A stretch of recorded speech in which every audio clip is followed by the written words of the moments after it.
Hello everyone and welcome back to Old World. This is part 3 of Fiddler vs. Ant in the 2026 Old World Community Tournament. Exciting narrative of this match seems like it may finally come to a conclusion in this session.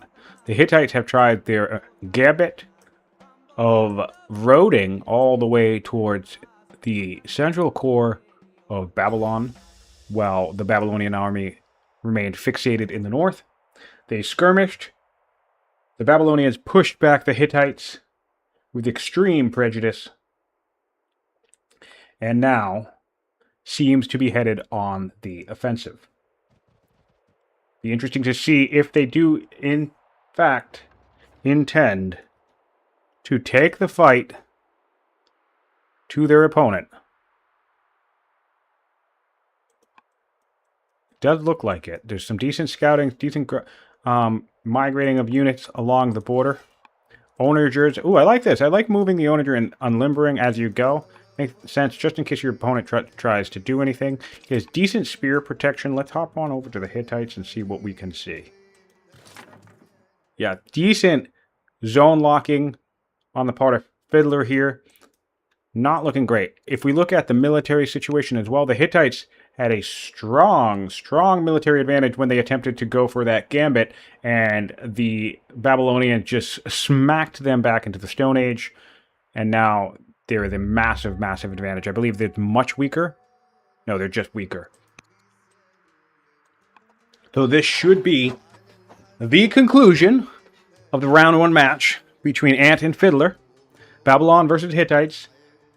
The rising power of Babylon should be ready to claim supremacy on this continent-style archipelago map. Archipelago. I don't think I know how to say that word, now that I think about it. Funny how that works. I think if you're chronically online or, learn so much from books, sometimes you learn words, but you never actually hear them used in sentences. And so you develop like your own pronunciation for certain words. And then you find out that that's not how the word is said. And yet it becomes incredibly difficult to stop saying the word the way that you've been saying it in your mind the entire time. That's fun. Free elephant for the Hittites. Any little bit will help, but I think their doom is at hand. 8 laws in Babylon, by the way, to 4 of the Hittites. So we have Akkadians and ballistas coming down the pipeline.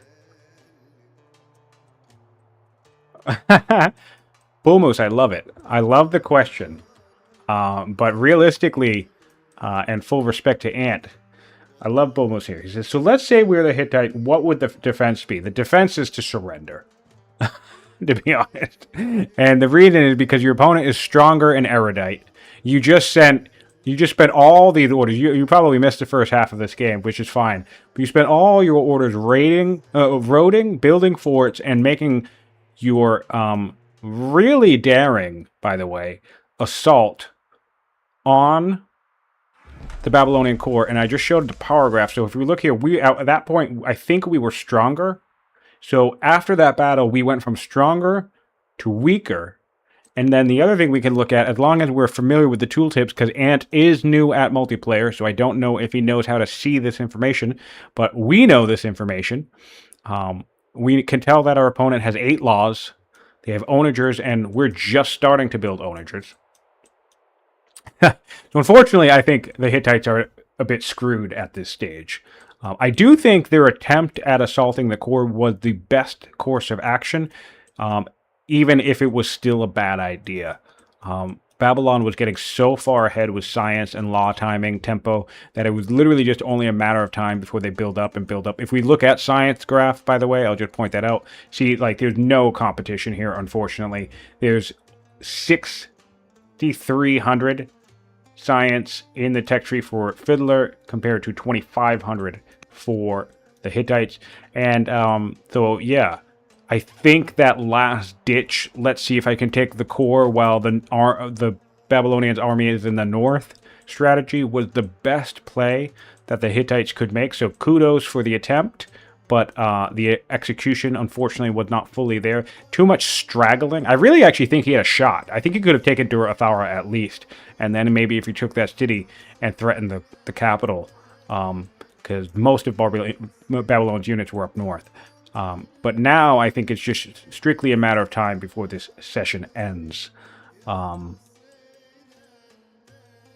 So I probably, if it were me, and I don't say this from a salty perspective, but if it were me in this situation, and as best a read as I could get on it from the Hittites, if I had made my assault down here to Dur Athara and it failed, I probably would have immediately surrendered. But even that is something that is not an acquired skill. That's not the way to phrase it.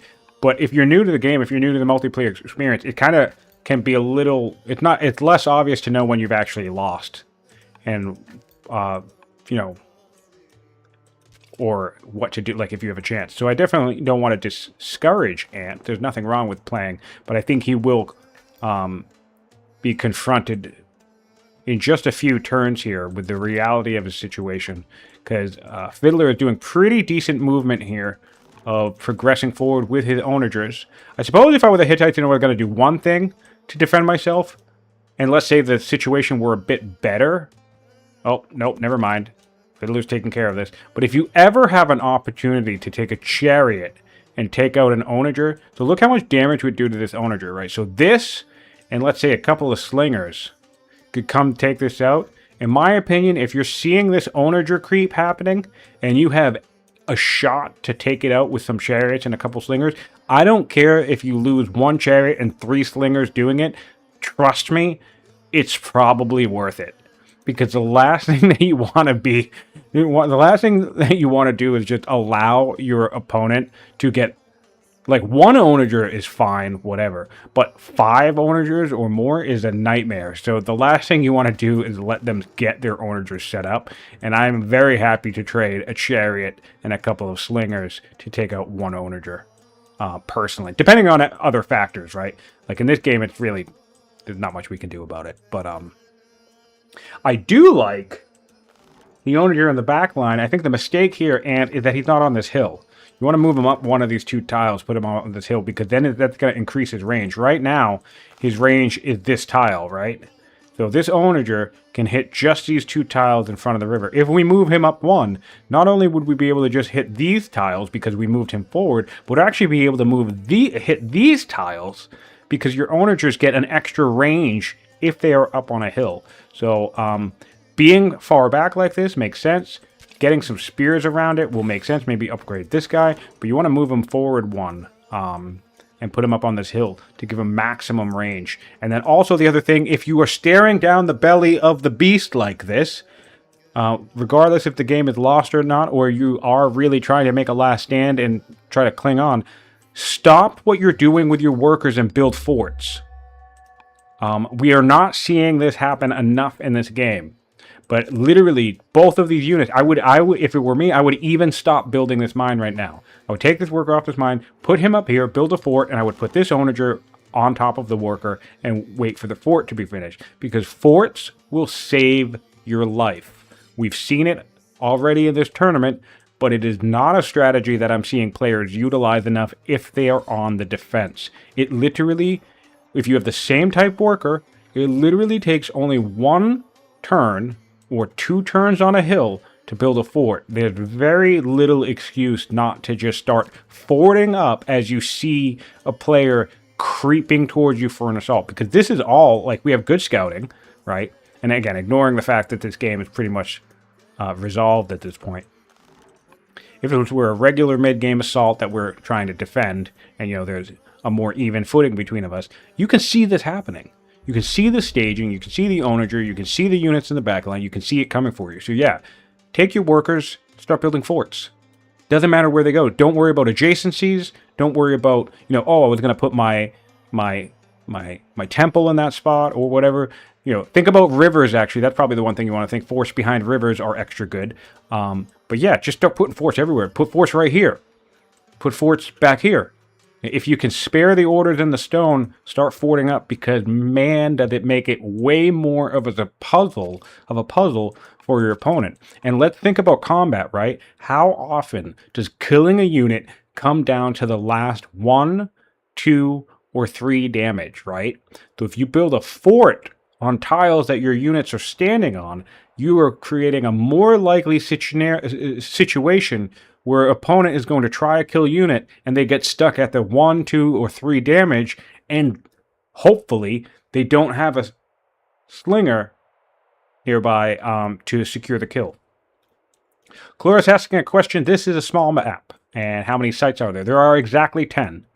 So the bare minimum that we allow in the tournament, if there are less than 10 sites, we encourage a reroll, but there were exactly 10 sites, 5 on this side, 5 on this side, and then this cool flat land, no man's land between both players, creating a decent amount of distance, decent amount of turtle potential on both sides. But yeah, 5 each. And that is the threshold where we would suggest a reroll if it's any lower than that. So I did not suggest a reroll because 10 is fine. 5 each is fine.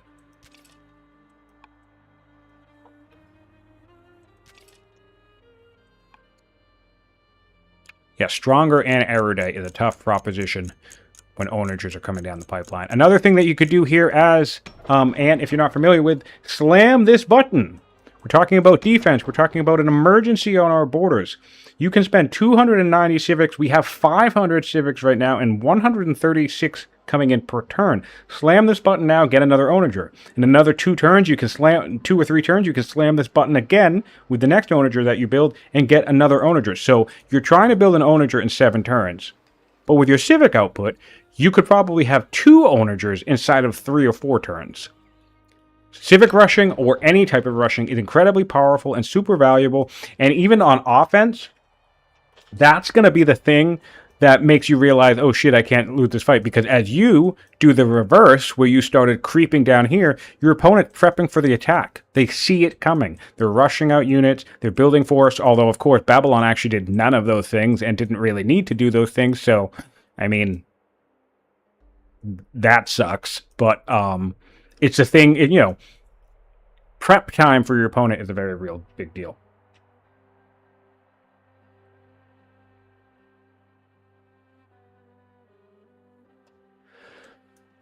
The question about the highway and no boats, that's a great question. This is Ant's first multiplayer game. So, you know, some of the matches in this first round, there will be skill gaps, I guess, you know. And some of the first-time players have had some really strong showings, really great matchups, and pretty even matchups. And then in other situations, it's been a little one-sided. This game was pretty even early on. Fiddler actually had some trouble clearing tribal sites. They both had trouble clearing sites. So their expansion pace was a little rough on both sides. But Fiddler has very nicely pulled ahead now once he finally got set up. And I definitely think he kind of, Ant probably big-brained himself to death on this one, because this was a lot of orders and a lot of forts, and he ultimately lost the battle anyway.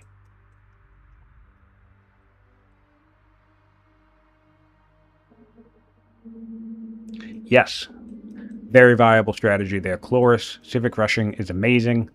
It's another reason why I actually like the Hittites. Because their civics output is just so good. So good, and it's so versatile and useful.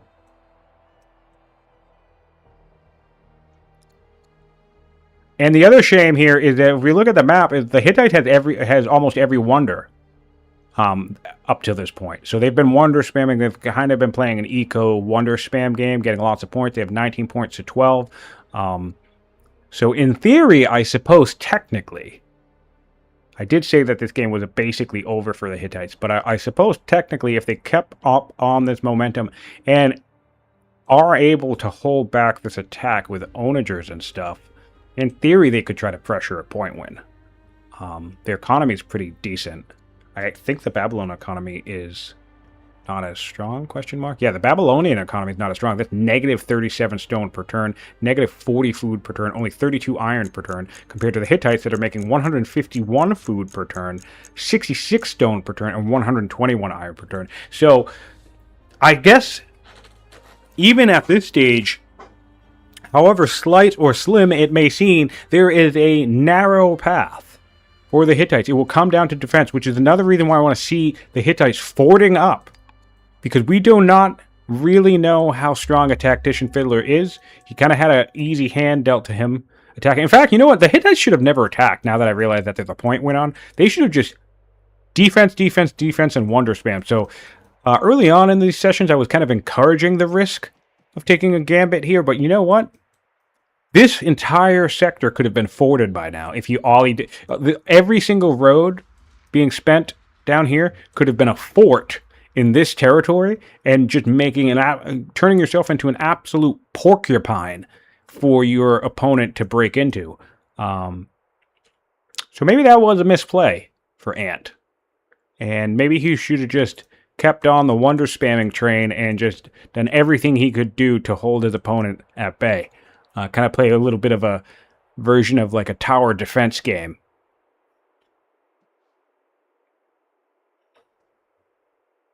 Yes, Babylon has way more science than Hattie. It's 156. Sorry, 176 at this point, and he has over 3,000 science.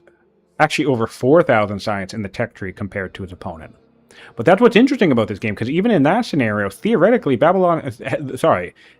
Hattie could still win here. If they really just kept wonder spamming and then just really, lucky tactics, solid defense type of stuff, were able to keep their opponent from taking any cities at all, then a point win is on the table. Although a bunch of religions are in Babylon, so maybe they wouldn't be able. How many points are left? 2, 4, 6, 8, 10, 12, 14, 16. Almost, yeah.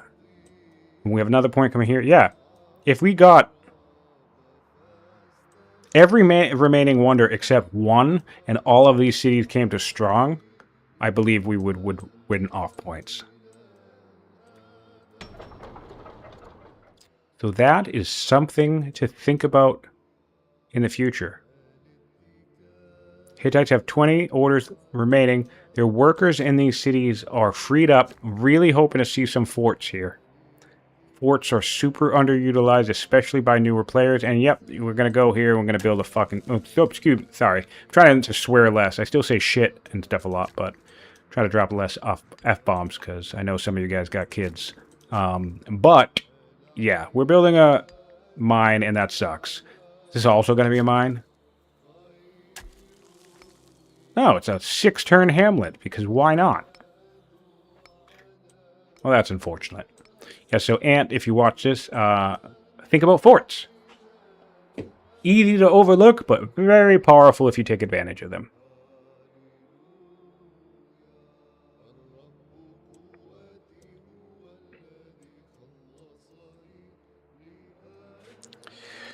I'm just going to make sure I told my friends on Discord. Oh, yeah, we are live on Discord. Great. Okay, and it looks like the Drunken Meister and Nobody game has concluded.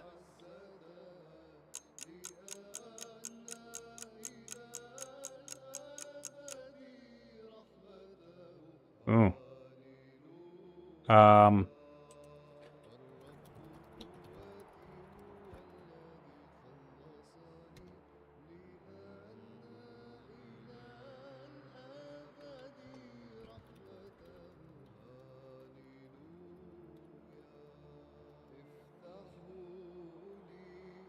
Sorry, trying to troubleshoot an issue with the game ending. Also, yeah, I don't think I said thank you to the people who are viewing us live, and also thank you to the people who hopped in after the fact on YouTube. Hope you're enjoying the tournament. Exciting, exciting time. Lots of action. We're not even through turn. We're not even through week. I'm starting to referring as time in real life as turns. I might need to take a break from this game. I'm certainly not going to, but wow. I literally almost referred to it real life time as turns. So we're not even week 1. Through week 1 of this tournament at this point in time. And we already have over 20 out of the 31 games that need to be played for round 1 completed. Not even played, completed. We have about 5 or 6 more games being played, and only about 4 or 5 remaining that need to be scheduled. Pretty impressive showing from our players. So a huge thank you to all of you guys that are participating and taking the time to play your games. If you're wondering what to do in between the rounds, great opportunity to hop on the Discord and ask people for practice matches. Did I say mattresses? That was weird. Practice matches. I'm going to need to start doing vocal exercises or those like word exercises. Because I keep the more I do this, the more I start tripping over myself.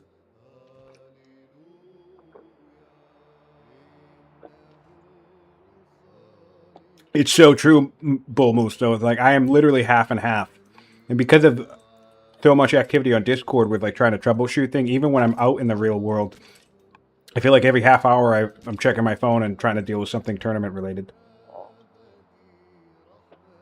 That's probably a bit of an exaggeration. I'm actually pretty good at disconnecting, believe it or not, once I'm actually away from the computer, but the issue is getting away from it. Indeed. Red leather, yellow leather. Is that the trick? Is that word exercise? Red leather, yellow leather. Sounds about right, because it feels like I'm exercising.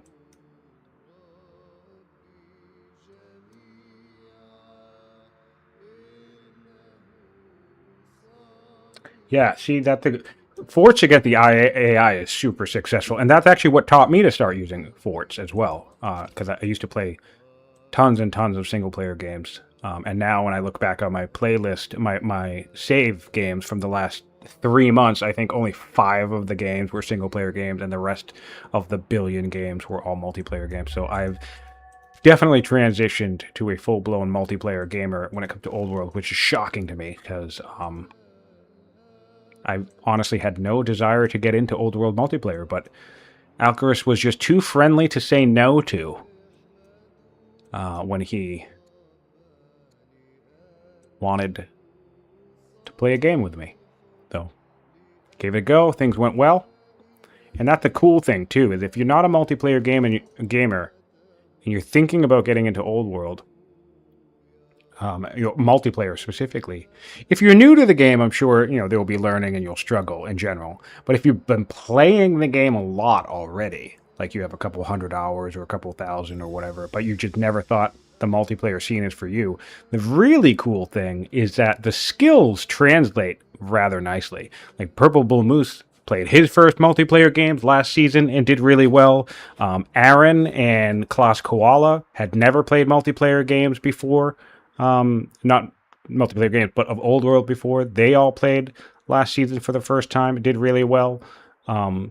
So, yeah, if you know the game, a lot of the skills translate. And I think the fort thing is a good example. If you find out that you can fend off 2 AI in a single-player game just because you spammed a bunch of forts, well, then that's going to be, or that should... That possibility space should be in the back of the mind when you're the Hittites, in this situation, staring at an army like this, creeping its way towards you. You can be like, oh, you know what would probably make me have an easier time defending against this?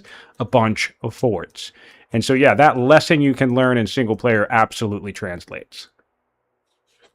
Which is cool.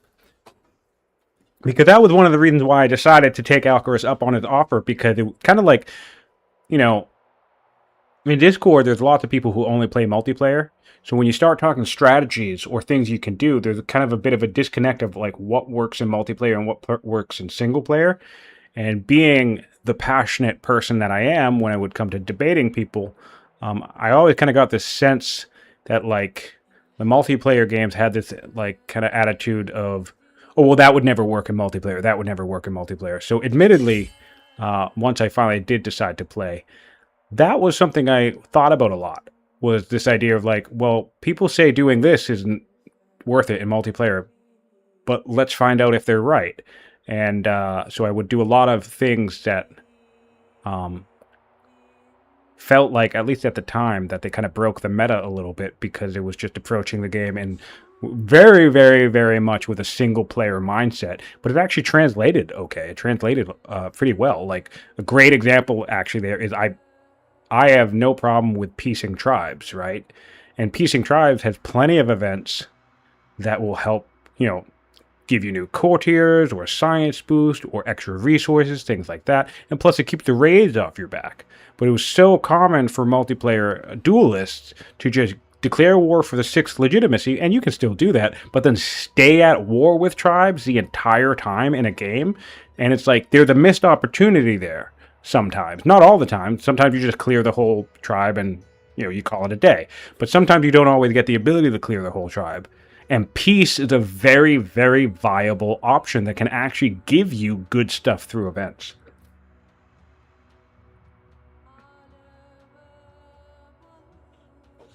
Yeah, Moose, if you want to do some of your videos, man, we should talk about like stuff, because there's lots of ideas floating around. 10 things not to do in multiplayer games is another one that I talked about from your match. Things like automating stuff. I think that would be a nice, easy, maybe 15, 20-minute video to make. Stupid tips and tricks is another one that somebody brought up, because, all the different like tile buying stuff that you can do. Yeah, lots of opportunities for any one of us to do some nice educational videos that I think would be helpful to some of the people that are getting in on the fun, and also to all of us, because I still learn new stuff from people like Moose and Frederick and whomever else. I feel like that's why I like talking about the game, because someone asked me in the last stream, how do I get good at the game, or how do I learn about the game? Just talk about it, because the more you participate in conversations or read conversations, the more even debating, even players disagreeing, will create conversations that will get other players thinking about the game in ways that they never thought about before. And that's what's really cool too.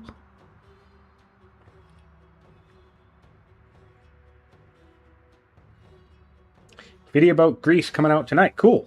Awesome. Yeah, I know it's difficult to make content. I don't make as much video content as I want. I always have ideas, but the whole recording and editing and technically, in a sense, writing process is just... I don't think I have the bandwidth for it, which is ironic, because I spend all my time these days streaming. But I think this medium just works better for me, because I can just literally press the button and talk.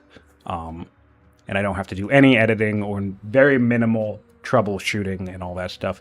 Too much of a perfectionist. I need a video to be absolutely perfect, which just ends up driving me insane while I'm trying to make it.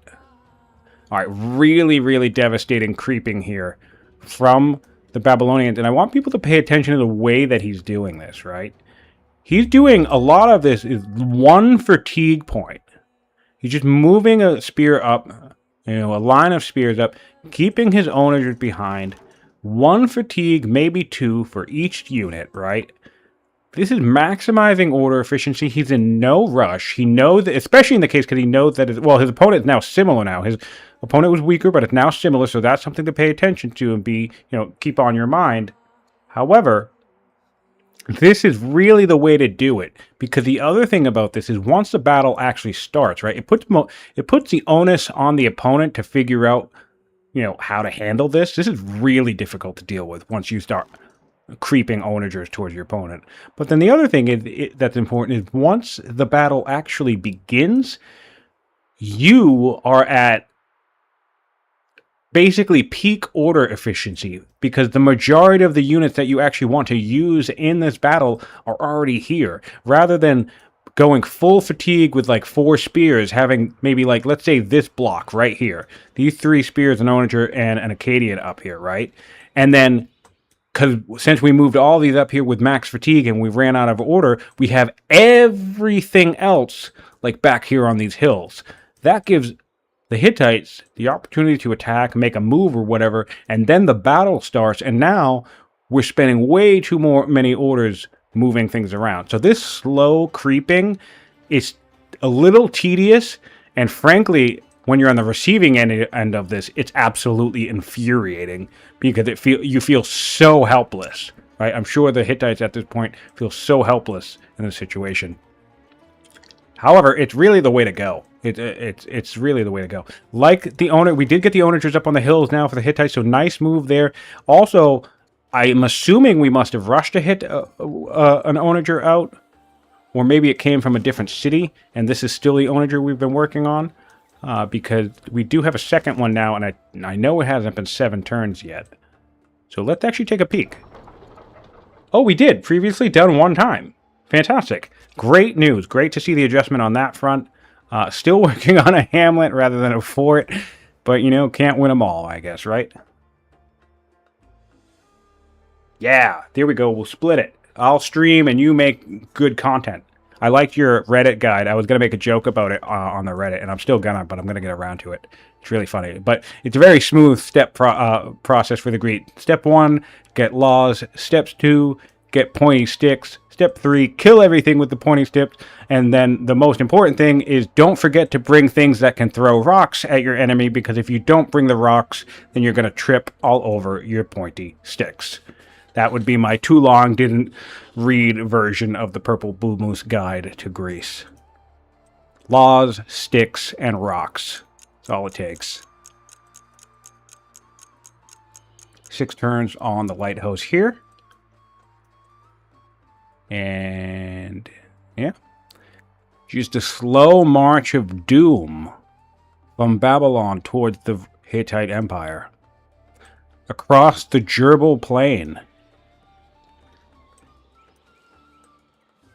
I feel like other casters don't. I think everybody has their own style and everybody's doing a great job, but I feel like some casters don't zoom in enough. I like to stay far zoomed out most of the time, but I like to zoom in at least just a little bit once the action's getting ready to happen.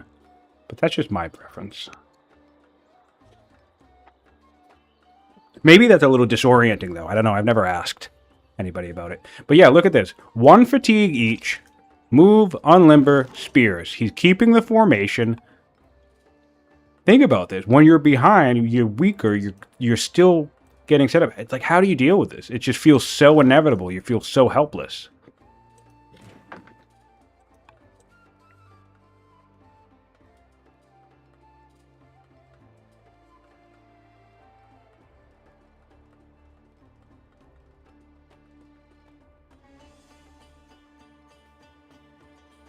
Yes. Oh, right. That's another great example from the last season. Check out the Purple Bull Moose match against Moreton, and that gives you a great example about tribal relations defining a game in that game, because it was a really cool map gen where basically the players couldn't use half the map because of the way... Like, they could have expanded there, but it would have just taken so much effort, and Moose chose to peace the tribes, while his opponent chose to try and declare war and expand into the tribes at one point.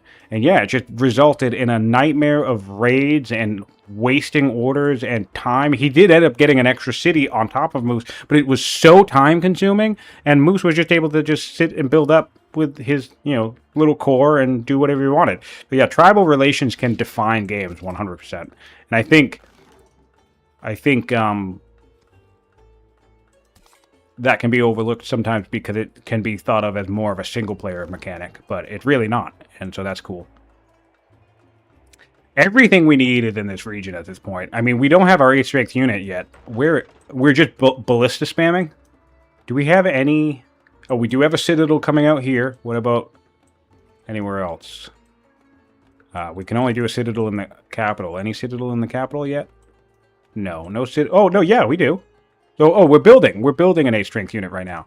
So for the Babylonians, what's our civic situation in the Babylonians? Same thing, guys.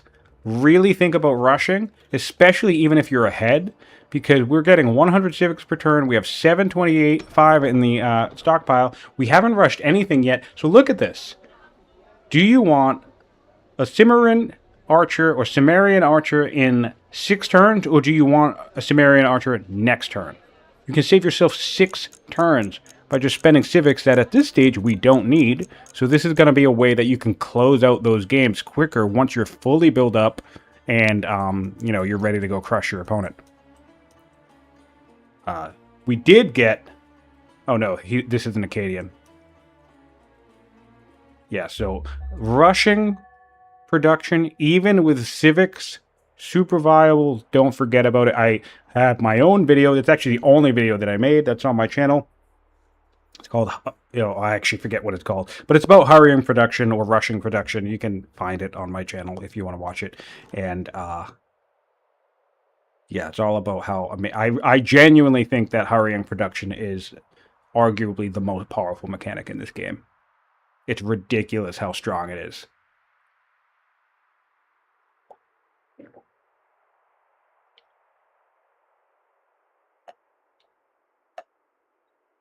That's a pretty exposed onager. Oh, we're going in for a fight. Okay, we're starting the fight. All right. Ooh, really good damage there. Really good damage there. Okay, nice. I really like this. You want XP on, like, good units, yeah, but also when you're trying to maximize damage, you actually want to do kill secure with your shitty units. That way you make sure you're doing the most damage you can to all the units that you attack. So doing 2 nice big bonks with commander spears on this thing and then killing it with a warrior is something I quite like. Missed a route chain opportunity there. That's a huge bummer because this chariot is absolutely dead next turn. And another thing that you want to be mindful of in position is if I look at this onager, right? The onager fire, because we talked about the hills, right, can fire on all these tiles.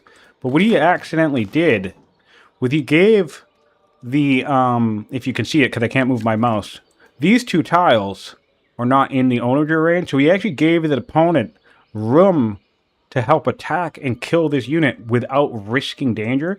So that's another thing you want to be mindful of if you're going to be fighting in this onager, in these onager fields, is try to keep the fight within the range of your onagers. That way you can blow everything up.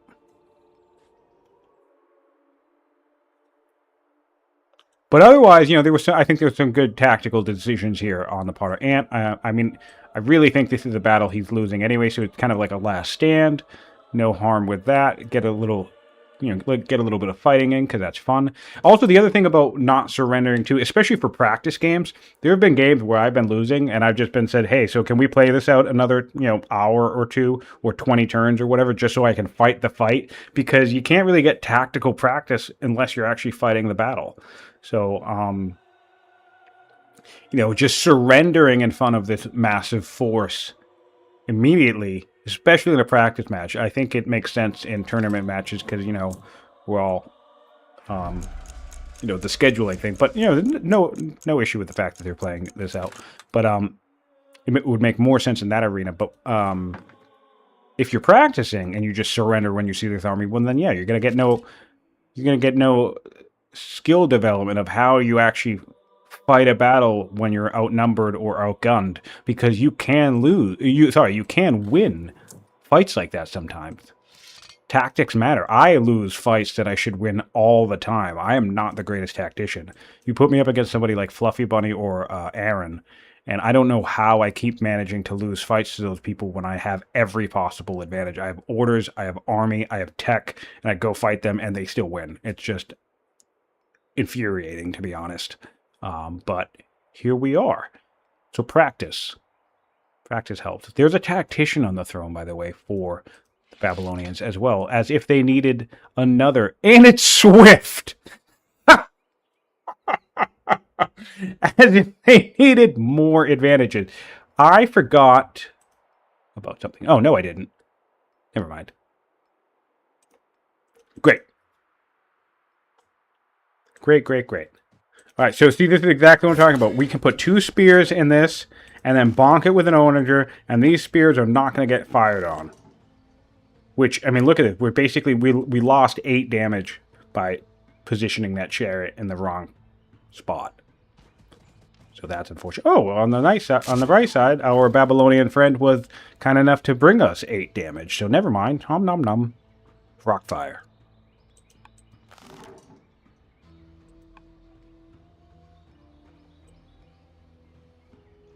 Nice to see. Why do I have that unit selected? I don't understand why that unit's selected. I'm not selecting that unit. That's weird. Maybe a little bit of a bug. That's, well, it's the ruler, so I don't mind if the light of God is shining down on the ruler. Prophecy has declared that the Babylonians shall take the field. The light of God is with them.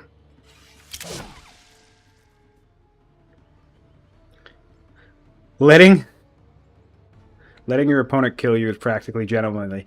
I mean, yeah, sure, there's also that. I mean, you get this far. It's been a few hours of play across a couple of days. You get this far with your army, and then, yeah, I guess on some level that's the other way to look at it. Your opponent immediately surrenders, and you never get to use any of the units that you built. That could always suck, too. Yeah, that's the other way to look at it. So we get 3 kills here. We're firing some rocks. I actually think everything's going to die. Although, no, we only have 13 orders left, so maybe not. But this onager could probably do some serious damage up here, yeah. I think it's possible. Alright. He's not going for the pierce, though, which I find it a little interesting. Even if he wants to stay off the urban, he could come all the way up here. Why is the movement on this thing so good? Yeah, I think a bit of a missed opportunity there, because this guy could have come back here and hit both of these spears, but whatever, you know, I mean, we're nitpicking at this point. Clearly, Babylon is just destroying Hattie. Hattie has dropped to weaker and primitive. Nice, and we manage a rout. Great, and killing a spear. Forgot about the horse. So this guy's going to go down. That's the 5th kill. This is the 6th kill. We have exactly 1 order left, too, so we can kill this guy. This spear may go down. This horse may go down because there's lots of spears in the region. But that's always worth it, too, trying to take out onager fire. Maybe not always worth it. If it's your only horse, you want to be very careful with it. Maybe making a play for these 2 onagers. And again, this is nitpicking. This is not anything that Fiddler needs to worry about in this particular battle, but just, I'm talking general strategy. If you only have like a 1 bonus horseman, you want to be very careful with how you use it, because rout is so strong. And you don't want to just use it to kill a single onager and have it instantly die to spears. That's a bad time. Alright, so that is a nice full turn, 6 kills. For Fiddler, passing the ball back to the Hittites. And here we are. Whoop. Session 3. Turn 83. Hittites versus Babylon. Round 1. Onager fire into the field. Another onager fire into the field. Looks like he's going to attempt to get that tactician off the field. Moving a spear into the city to heal up. Moving. Alright, we're going to kill this horse. This is an easy kill. So this is another interesting example. I want to see him kill this with a militia. No! Okay, tactical advice. The Zealot is the most annoying thing because it absorbs an entire full attack. You have to waste a full attack to kill it. This is one of the great things, if you ever have militia hanging around, to use militia for. Why waste a 8 or 9 or whatever, 5, 7 damage attack against a horse when you could just poke it with a crappy militia and save yourself? It still costs orders, I guess, but you just spend the orders moving this guy to waste an attack. So I would have used the militia for that. That's another way to think about spreading damage around more efficiently. You still definitely want to secure kills, but I think having that rogue slinger lying around all game, or the occasional militia, they come in handy because they're great for kill secure. So it allows you to maximize your damage on different units.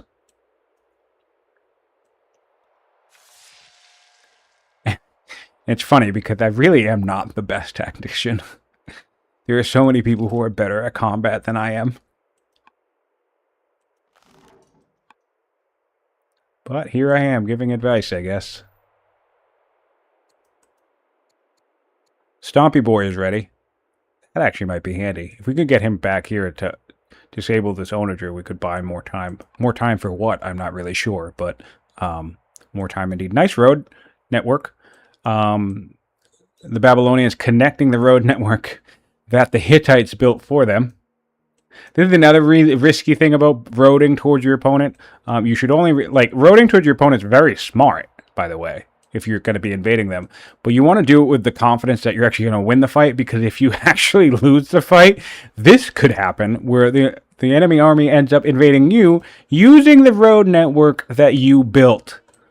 That's just insulting. Over 10 people in the chat with me, hanging out now. Thanks for you being here. Really does mean a lot. I've taken such a liking to streaming this game. I love watching this game. I love playing it. I love talking about it. So it's really cool that people are tuning in. Both live, well, especially live, because the fact that anybody's listening to me while this is just happening just kind of blows my mind, to be honest. But then, yeah, the people who watch after the fact on YouTube. I really appreciate everybody taking the time. I'm glad everyone's having fun, because I'm having a blast.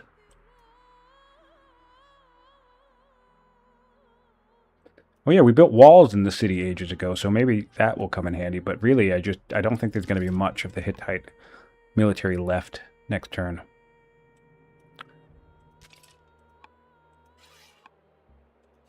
Although, you know, we aren't doing that much damage. What's the political situation in Babylon? Not really that great. 2 cautious families and 1 upset. What's the political situation? Then politics in Hattie has to be great. If we're only doing 4 damage to that spear with an Acadian out in the open, then the politics in Hattie has to be great. Let's take a look. Pretty okay. 2 pleased families and 1 cautious. Alright, so that makes a little bit of a difference. Battle line in 1 turn for the Babylonians. That could be a couple of extra longbows coming out after the fact as well. Oh, and we're going straight to infantry square, or at least we have it marked. So that could also be another access point to more A-strength units, which just absolutely shut down the Hittites. Very annoying to deal with pikemen. When you're the Hittites. Did I just call pikemen longbows? Oh man, I need to take a break. But more streams tomorrow. 2 more games tomorrow. Well, I think there's more than 2 games, but I'm covering 2 games tomorrow. So that's exciting. Fluffy Bunny's first game of the tournament is tomorrow, and I'll be casting it. Super excited about that. For those of you who want to tune in. Really can't wait. Fluffy Bunny had a surprising early elimination in the last tournament. 2 very rough games back to back. So very much looking forward to seeing him play this season and hopefully have a bit better luck and a better time. Round 2 is going to be awesome because I think everyone's going to have a better matchup. All of the winners will be against each other, and all the people who lost in the first game are going to be against each other. So I think we'll have a few less seemingly lopsided matches skill-wise. So that'll be great for everyone, I think.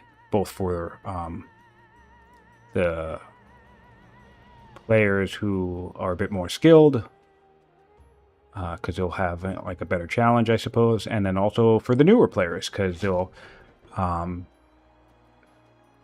have a more even playing field. Be a little bit more free to make the occasional mistake or whatever. Round 2 I think round 2 is going to be really exciting. Round 1 has been amazing. This has been awesome, but I think round 2 is going to be great. Thanks for the timestamp, Beck. I appreciate that. Sorry, I didn't even check that. What time is that going to be live? Yeah. Yeah, 18 UTC. If you are on Discord with us, you can join the thread that gives us tournament details, and that's going to give you the whole project, the whole, like, you'll be updated regularly. And then if you go to our app, per Ank, which you can also find a link on, you should be able to find a link on it in the description of this video, live. I've been putting a link to Discord, the Mohawk YouTube channel playlist, and to the Per Ank app. So that also will have the schedule of any upcoming live games and who is streaming them. So we have a lot. It's much easier to keep track of the tournament this time, but we just got to make more people aware of it, I think. All right, the Hittites took only 2 losses last turn. Interestingly enough, I would have expected more, but we're going on the offensive here, trying to take a kill. Elephant in the back line. Amusingly enough, with everything I can see right here, I know we have more ballistas and stuff coming up, but amusingly enough, this actually looks potentially holdable for the Hittites. Which just goes back to saying that these workers should have been building forts, because this is still a disadvantage for the Hittites, I think. But I mean, if there was a very narrow window that they could have held this with what they have without forts, imagine if they had forts. So, not to bring that up again, but keep forts in the back of your mind. If you're in danger, if you're ever in that dangerous position of seeing somebody come towards you and then your first thought is, oh no, what do I do? The answer to that moment in time from the defensive perspective of, oh no, what do I do? The answer is forts. Even if you're still going to lose, because you could end up surprising yourself and winning a fight that you're not supposed to win. So if you're ever confused as to what you should do in the face of an invasion, build a few forts. Especially if you have onagers, because an onager in a fort is awesome. They're super tricky to kill, and it's really annoying because nobody wants onagers alive ever, because they're the worst unit in the game. They're the best unit, one of the best units in the game, but that's why they're the worst unit in the game. Oh no! Rounding errors. One remaining unit. That is unfortunate. I think we came up here and attacked this guy for no reason, so try not to split your damage if you can. Maybe we did the math wrong on this, so maybe he thought he was going to get this kill, but that's always something to think about as well. Make sure you're securing kills. I mean, this thing's dead anyway, but it's still going to be able to do a decent amount of damage to stuff. So the best you can do to reduce damage is important. There's actually a wall up here, interestingly enough, too. So, man, if we were wonder spamming, if we had like 3, well, how many do we need? 8? If we had 8 more wonders under construction right now, this would be a really nice position to be in for the Hittites. But yeah, that's not going to happen. That's really funny.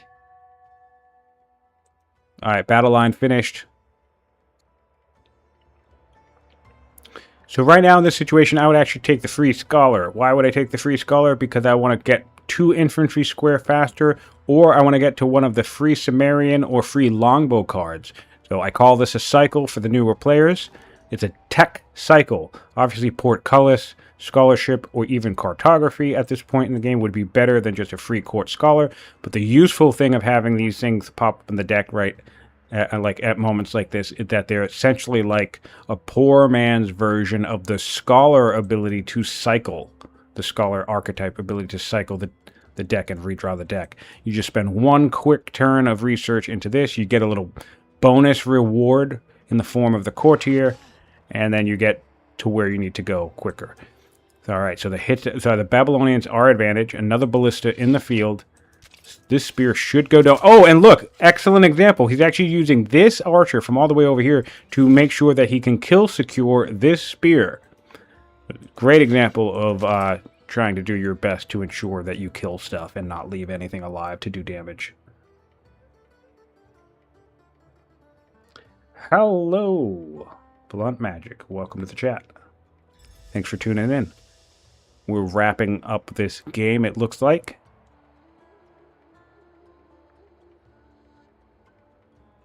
If I had 7 cataphracts, I would be winning. Yeah, probably. Cataphracts are beefy, man. They're no joke. I wonder if we'll see them a little bit. How the hell did this thing get down here? I lost track of this. I think he was in a fort and Babylon just walked right by him because he didn't need to waste the time trying to kill this stupid thing in a fort.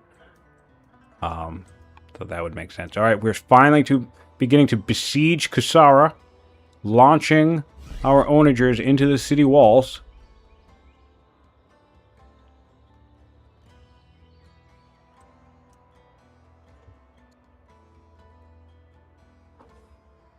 What do we got for events popping up at this stage? Board game. A little late for that one. Nothing that stands out. Could get pregnant.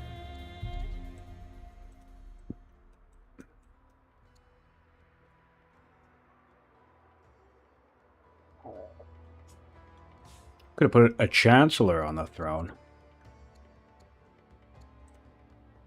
That might help our Cassite opinion, our hunter's opinion.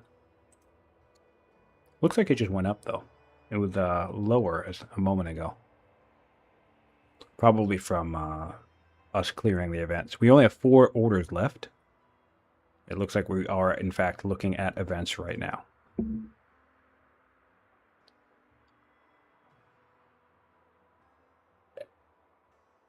Science seems to have taken a big hit. Didn't we just have like 150 with these guys a moment ago? Whoa, this was a scholar or something. Let's look at that. That's amazing. Let's look at the dynasty here. Where are we? Here. Hero? No, that's the generals. Who was our previous... Oh, why am I looking at it this way? Here we go. Queen Etu. What were you? A 10? Jesus Christ. A 10... Wisdom, intelligent, humble, witty, scholar. Goodness, and look at this. Look how defining something like that can be in a game. If we look at this science here, 181 science per turn, dropping to 123 science per turn. That ruler was bringing in 60 science per turn. So we are here on turn 84 with this level of science. We have the level of science that we had now at roughly around turn 65. So for the last 20 turns, we've been generating about 40 to 60 science just from our ruler. That is wild.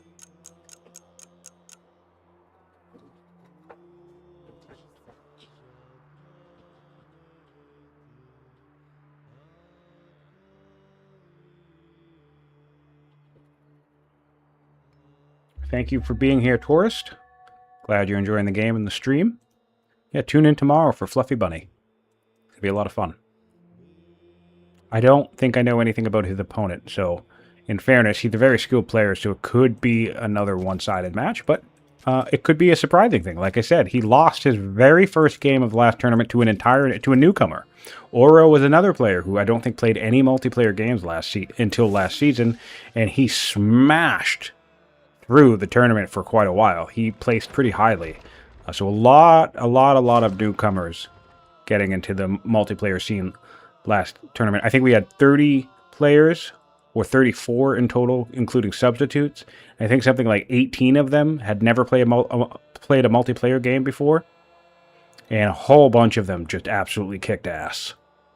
So yeah, this season, we could see more new players coming out of the woodwork, having never played before, and then just crushing it. So Fluffy Bunny could beat the crap out of his opponent, or Fluffy Bunny could be in for a real big surprise.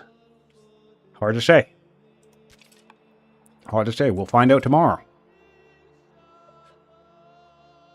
And of course, if you're watching in the future, you will find out by checking on the Mohawk playlist on their official YouTube channel. There is a playlist of the current 2026 community tournament. And we're doing our best to coverage as much of the game as possible. And you can check out any of the games there. All right, we've brought our Stompy Boy into the field with another Ballista down. Honestly, this is not the worst defense. This is what I'm actually glad this fight is happening. Because I was like, oh, I'd just surrender. But I'm glad this type of fight is happening because it's good practice for Ant in this situation. And honestly, Ant might actually have better tactics. Could be possible. They are similar still. I fear that this Stompy Boy is going to go down, which is unfortunate because we would really like to find a way to get this guy to the Onager next turn and then, unlimber the Onager and then the Stompy can die. That's like it's in fights such as this, that's like the #1 thing that you want to use a Stompy Boy for if you have one laying around. Just disrupt Onagers as much as you can for as long as you can. Now, I want to look at this power graph. Wow, man. Look at this power graph. Good job, Hittites. Nice defense. Some of this is rushed stuff.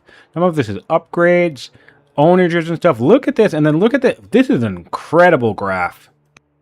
Cool defense on the part of the Hittites. Really going to make the Babylonians work for it. Amazing.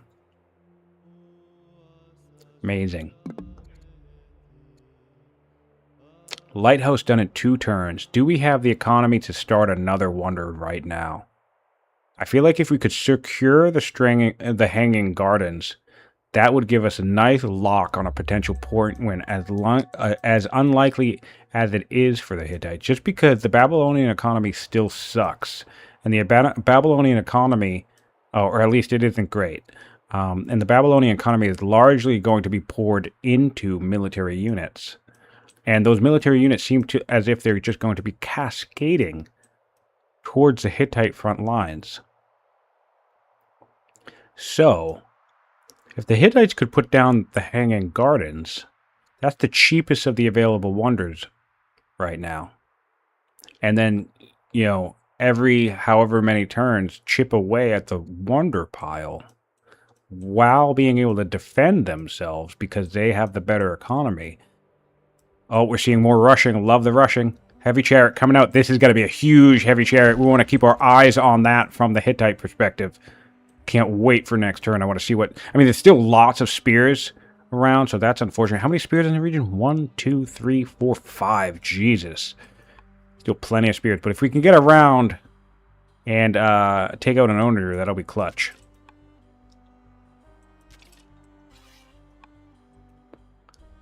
Plenty of orders. We fired our onager. That's the only action we've taken so far. So Fiddler's doing some combat math. Plenty of kills to take this round. He lost 2 units last turn.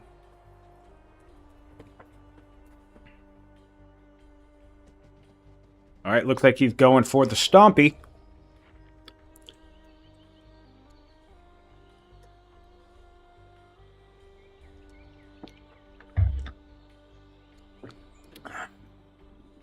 He could probably... I mean, this is the thing. Politics in Babylon aren't bad. Cautious isn't bad, but they're not amazing either. So it can really make or break an assault if you don't have strong political opinion with your families. But this Stompy's going to go down. For sure. Swift Tactician is just insulting. Ooh, severely ill, though. What's the heir? Oh, of course. The heir is a zealot, because why not? Never mind. That's so annoying when you're trying to doing everything that you can do to hang on, and your opponent has 2 great rulers back to back for fighting battles. Oof, that's a big chunk. So we're on the 3rd kill already. Ant has dropped to eat weaker once more. Devastating round for the Hittites. Devastating round for the Hittites. And once again, by the way, we're fighting too far. We're actually fighting into our opponent's onager line rather than allowing them to come to us. So many times have we not been able to get a good chunk of onager damage on this stuff because it's been too far away. Fortunately, the Babylonians are being kind enough to allow us to hit something with onager fire, but at this point it shouldn't really matter. Nice. Also really liking to see the Babylonians prioritize kills here. Always the better thing to do in this situation. I mean, like 90% of the time. I'm sure there's a 10% scenario. Like trying to knock down a hunter city before the battle starts if you can. You know, that's a viable strategy. Get rid of that sentinel bonus. But we've secured 5 kills, and the more kills you take, the more that you can ensure that the war itself is won. This onager is going to go down. We have training. I want to see him. Yep, all right, we're purchasing the training, and we're going to get this kill secure. Very, very valuable. All right, and I think that's the death blow. I think that's the death blow for the Hittites. This city's absolutely going down. And that's the other thing to think about, too. If, however narrow the path may have been for the Hittites to try and hold on for, I don't know, 1,000,000 years to get a point victory, you're certainly going to lose that path as once a city falls, because he needs every city for a point win. Essentially. Healing up a unit. Interesting.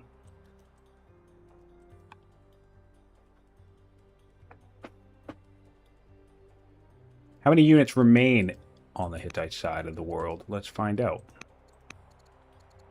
2, 4, 6, 8, 9. 9 military units in the Hittite army. And I'm looking at 12 military units from Babylon just in this battle alone. Not even counting any potential reinforcements. Oh, and one of the Hittite units is all the way over here in Dur-Athar. I keep forgetting about this crazy guy. That's funny.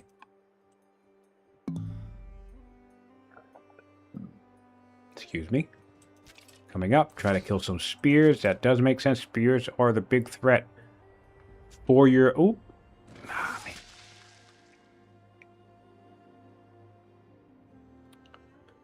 Maybe that was okay, but I feel like... How many spears are left for Babylon? 1, 2, 3.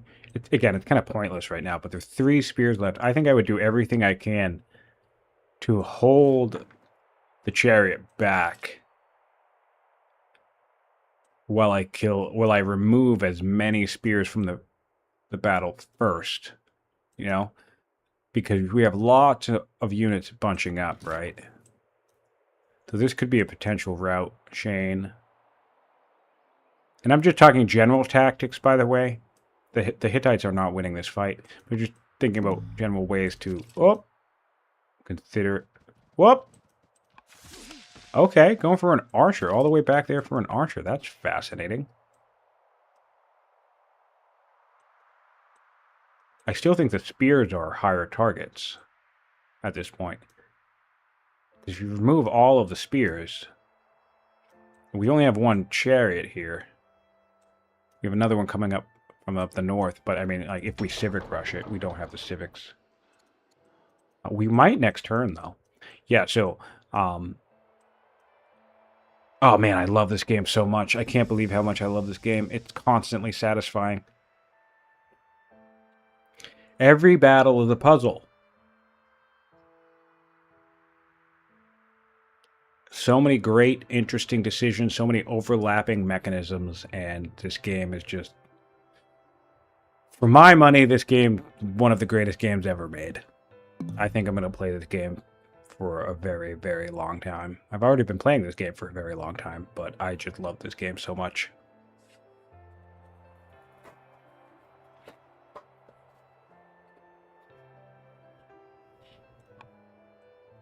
All right, 2 orders left for the Hittites.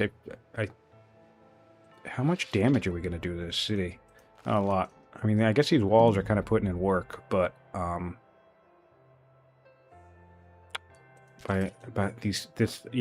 look, there's no zone of control to protect the chariots, and we have a few spears in the region, in addition to everything else, right? So just 1, 2 spears and then kill.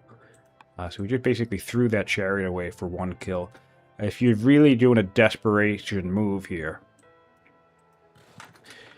you got to find the balance between sending stuff in to secure valuable kills and also holding stuff back to make key big moves. And trying to protect your heavy chariots and keep them like in a city somewhere while maybe sacrificing all your spears to remove all of the spears from the battle. Because look, we still do 7 damage, right? We might have been able to take out every spear. That takes a couple of turns, right? In that time frame, we're leaving this guy back here. We're civic rushing another heavy chariot. In 3 turns, we have another spear coming out. So then what happens is the Babylonian player has no spears left, and they're besieging the city, so they're all bunched up and piled up, and this city's just about to go down, and next thing you know, and we have low health units all over. Like, we had the super low archer, right? But we came all this way to kill the archer, and I know I've been talking about kill secure being important, but just to talk about the routing real quick, we have all this attrition happening on these units as the Babylonians are coming in to try and defeat the Hittites. And if you play it safe like that, sometimes you can get these crazy moments where your spear is ready, your other heavy chariot's ready, this heavy chariot you didn't send off to die, and now you have a 4-unit route chain. Again, they're all full health, so I don't think you could kill this many units with the money that I was the number of units that I was talking about. But just the general vibe of what I'm saying. If you play cautious, try to take key kills, onagers, spears, ballistas, things like that. Weather everything else down. So like something at half health. This is very routable, I think, from a heavy chariot, potentially. You can have really powerful rounds. So like maybe you have a round where you kill 2 units, but you lose 3 or 4. And then you have another round where you kill 2 units, but then you lose another 3 or 4. That doesn't matter as long as if the next round, all of a sudden you have a huge route chain or something, and you kill 6 units. So you can kind of play from behind a little bit, tactically speaking as well. And yes. Blunt Magic says, best strategy game around, even better than Catan. Indeed, indeed. But yes, also, it's so easy to overextend yourself. So think about this, though, because I still think this is a foregone conclusion. But if we consider, maybe just a little bit more better tactical play on the Hittite side, if we actually added forts into this region, things like that, we're more conservative with our plays, but also targeted with our kills, right? I think the Hittites might actually have been able to fend off this attack, which actually legitimately surprises me, because I think they're screwed long term, but I thought they were screwed just from this attack coming. But I actually think there was a possibility space in here, tactically speaking, against their opponent, where they could have held this attack off, which is pretty crazy to me. And that's always cool to discover. It sucks to be on the receiving end of that. It sucks to attack somebody and then be the person whose attack failed. But when you're defending against all odds, it's very satisfying to realize that you can actually find a narrow path through a tough fight. Yeah.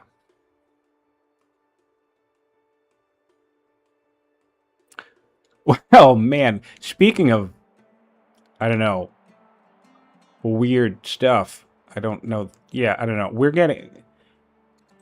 Tech paths are important. It's at turn 87 now for the Hittites. We're just getting military drill and also navigation. So we have a real big science issue.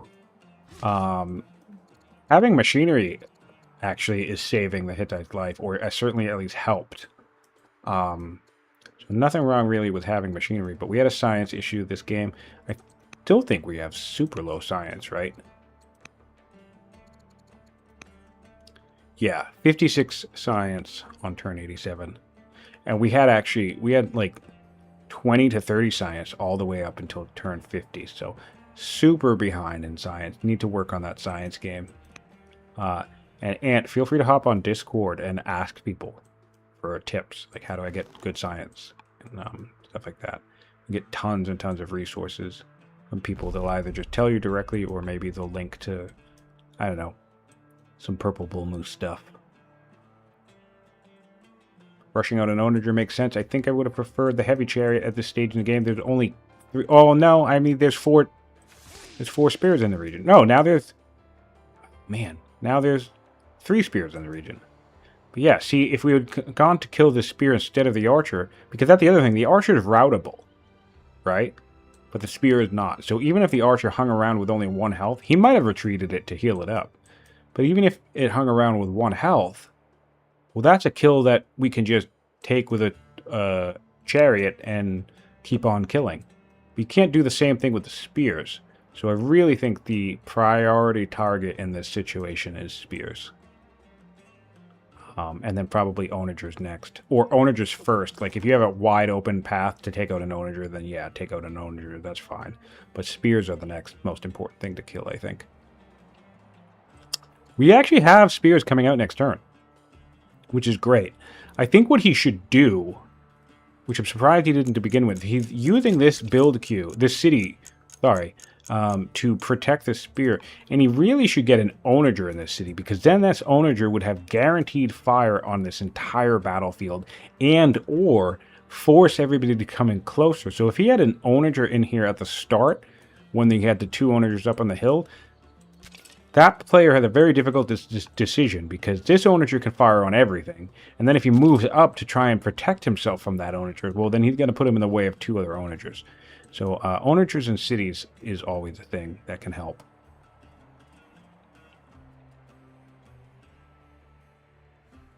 Crazy, crazy game. Really nice fight. Far less one-sided than I thought it was going to be. So, Ant, if you watch this after the fact, kudos, nice job. Certainly some lessons we can learn, tactically speaking. But yeah, no, this is a much longer battle than I was expecting, and I think this is really, really good practice for both players. So I'm glad that we didn't get a quick surrender and they're actually fighting it out, because practice is important. The best way to learn how to fight in this game is to fight people. Unfortunately. I guess not, unfortunately, because war is fun. Well, in games anyway.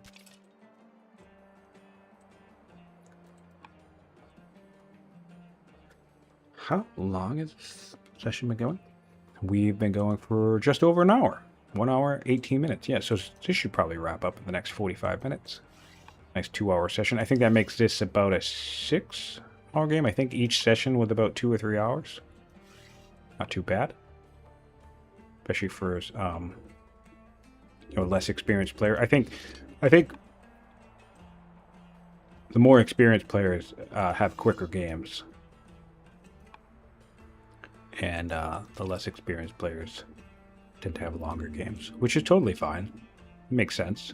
But as you get better, the games tend to end quicker, unless you end up in a stalemate. If you have 2 players who end up in a stalemate, then those games can go forever. Unfortunately. But typically, even between 2 skilled players, one of them will figure out how to get the edge that they need over their opponent, so they tend to end quicker. All right, we're really sieging this city now. Nice that another spirit's going to come out next turn. I love when I'm in this situation where, I mean, well, first of all, no, I hate when I'm in this situation at the defender. This sucks. But it's really convenient when you know, you have an opponent coming in for a kill or coming in to, you know, get up in your face with a city and you have a unit that's just ready to come out. It feels like such a stealthy trick on your opponent where it's like, surprise, there's actually 2 spears right here. That's really satisfying.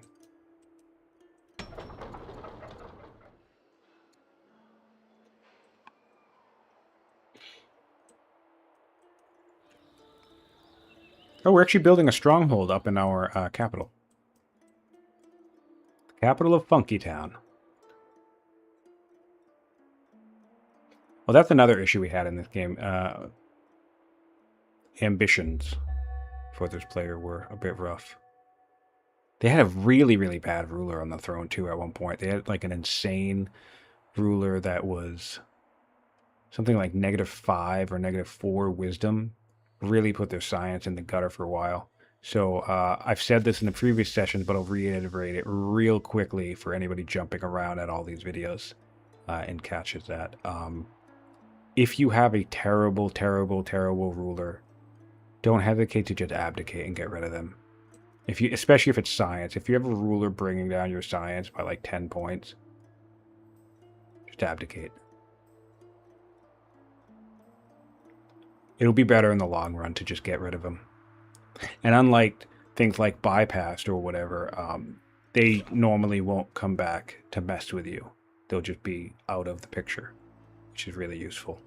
Abdicated characters don't normally come back into the picture through events.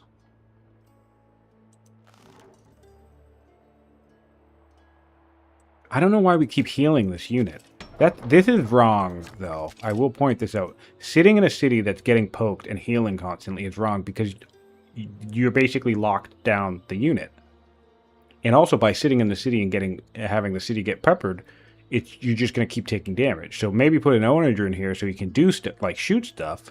But trying to keep this unit healthy doesn't really serve you because this is damage you could be putting on people. Like, look at that. That's 9 damage that we're just not using. Yeah, defending cities is tricky, though. Like, it's hard to know when you should have something in the city, and it's hard to know when you should jump out and go kill stuff. Like, even, look at this. This spear could have helped kill this onager. Crazy.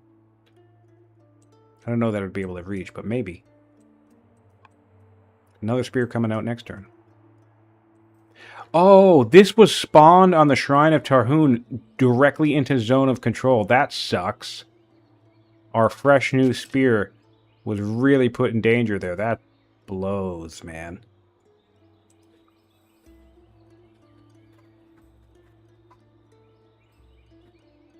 "14 orders left on the Hittites, but running out of stuff to move. All of our military units except an onager have moved. We do have an onager up in the capital. Have we forgotten about this? Wait, where is it? Oh, it's over here. So this should come into the city. Toss this in Zalpua for now.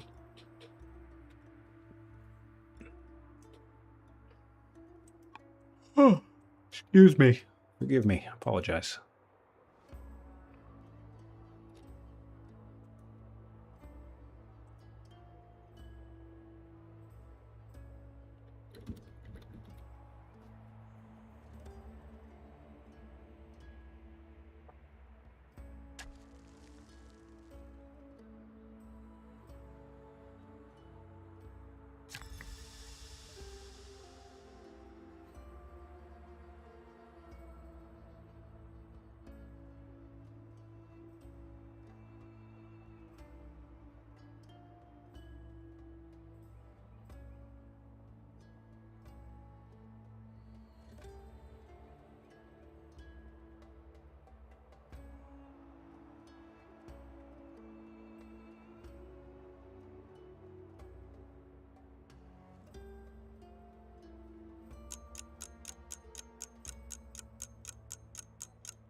All right.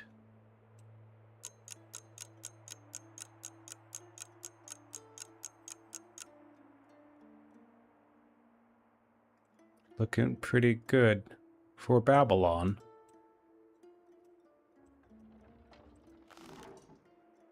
Oh, we moved, and it's the worst thing in the world to move an onager and not unlimber it when you need onager fire. So, I mean, at that point, you may as well just not move the damn thing. Maybe that's probably a bit overblown coming from me. But, I mean, is this in danger? It is technically in danger now. That's rough. I like back to Babylon. Let's see what we're going to do in the Babylon part of the world. Just got portcullis. That's fun. Get more science. Nobody too crazy, though.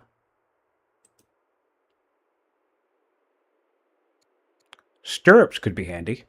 Although I guess our opponent is primarily building spears, so maybe not. Hey, stirrups. There we go. Why not? I love that he's just using this 1 HP spear to go around and kill stuff. Great. Great, great. Nice chunk. 2 more hits and that one's down. And we're much weaker. Yeah, so at this point in the game, when you're getting assaulted, by the way, just for those who are new, there's nothing wrong with playing battles out.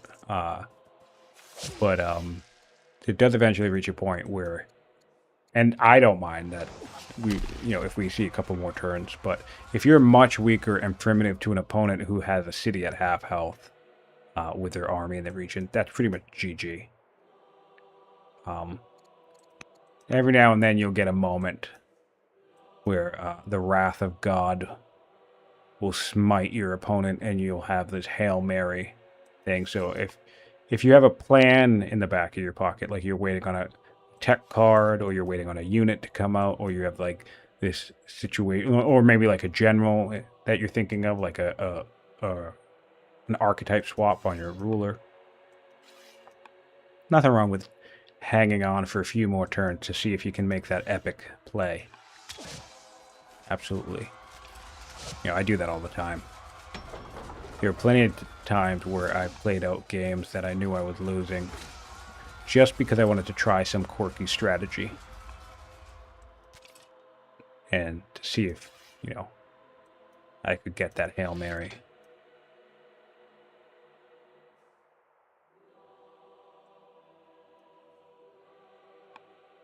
But Kusara will go down, and the Hittites shall be vanquished from this continent. Babylonians would take their place, the greatest empire in the world.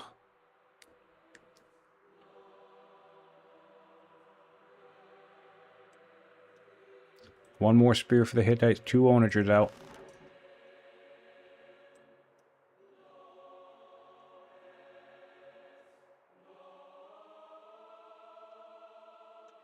Round 2 is going to be awesome.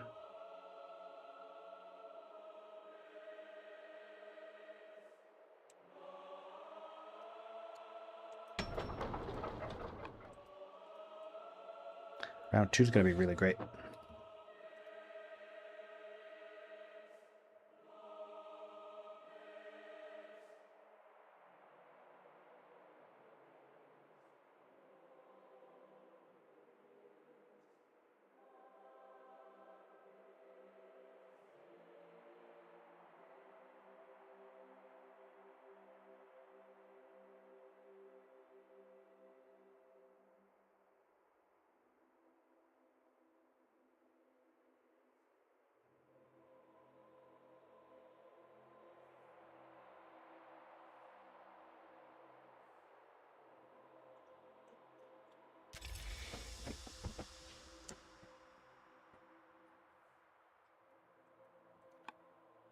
Oh, what a day.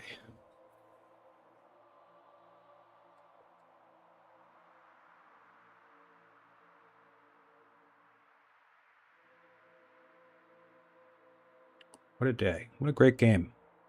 This is what? This is session 3, turn 89. What are some highlights here? One thing I think that's nice from part of the Hittites is that their order economy was pretty solid all game.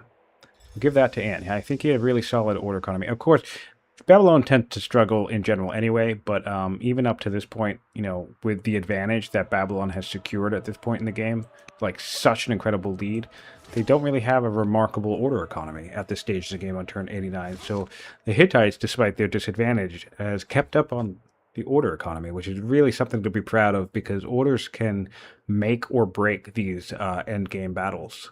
You can get somebody coming at you with a science advantage, an army advantage, and all that stuff. But if they can't move anything around and you can move your defensive units around and they're coming out, you know, quicker, because again, Babylon needs to spend orders to migrate these units to the front line, right? So if you have an equal to or better order economy than your opponent and you're fighting a defensive war, that's technically a net advantage to you. Really, because it costs more orders to attack someone than it does to defend. So that's really good position for the Hittites to be in, the fact that the order economy. In fact, if anything, I think that's probably exactly what has been making this battle last longer than you might have expected. Because as the Babylonians are trying to bring up troops from these back lines to replenish themselves, they also at the same time are, in a sense, able to spend less orders on the battle itself. Or if they spend, you know, the orders on the battle itself, well, then they are spending less orders on replenishing, you know, getting their troops up to the front line. So it's a very, very interesting dynamic, the whole order mechanic. Easily my favorite aspect of this game. I think it's so funny because it's such a signature of good game design because there's a quote and that I'll butcher and I don't remember who said it, but it's like design or art or something. I forget what it is, but it's like it's less about what you add, what you can add, but more about what you can take away. Something like that.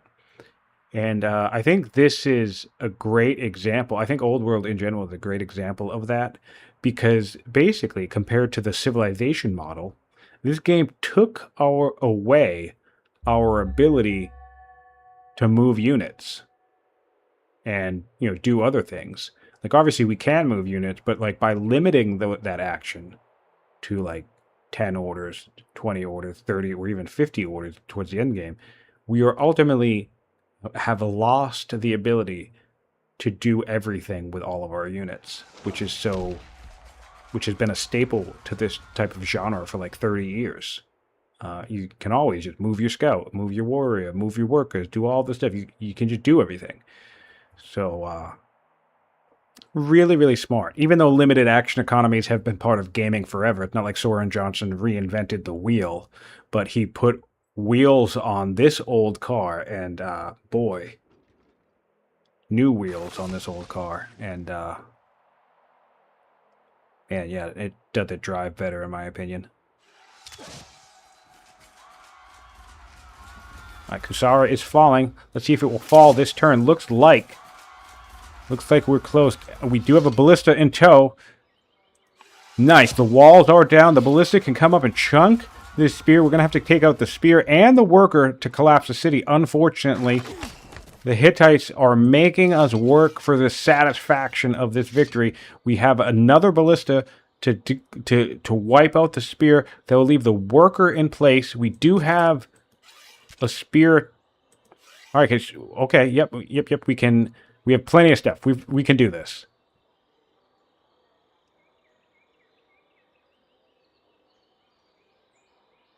Yeah. Yeah. Exactly. The 3 production queues is amazing, and I think it all sews together nicely. It's like it sews together so good that I can't even believe. Like I actually which is to say that I don't believe that all of it was even planned. I think some of it was concept, and then once it was implemented, I'm sure Soren and the team had lots of moments where it was like, oh wow, that actually works really good, like in ways that they didn't even expect, because there's so much complex synergy and overlapping of the different mechanics that's like how would you even be able to plan for all of that to come happen? And Kusara comes down with a spear, capturing the city. That was a great fight. That was a really great fight. How much fighting was that, do we think? Yeah, look at that. That was only about 7 turns of fighting, but look at that devastating damage that the Hittites were able to do to the Babylonians. The Babylonians walked into this fight with 1,000 power, and they were claiming victory at around 590, 670, because some of these fresh troops aren't even at the battle, so I'll call it 590. Yeah, they've lost 500 power in this fight. Wild. Wild, wild, wild.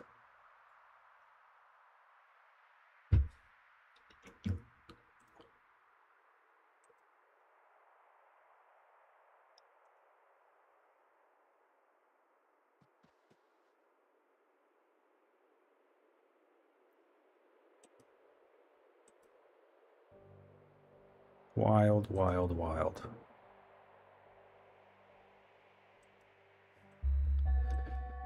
All right, back to the Hittites. Let's see what we do. Shall we gain our concession?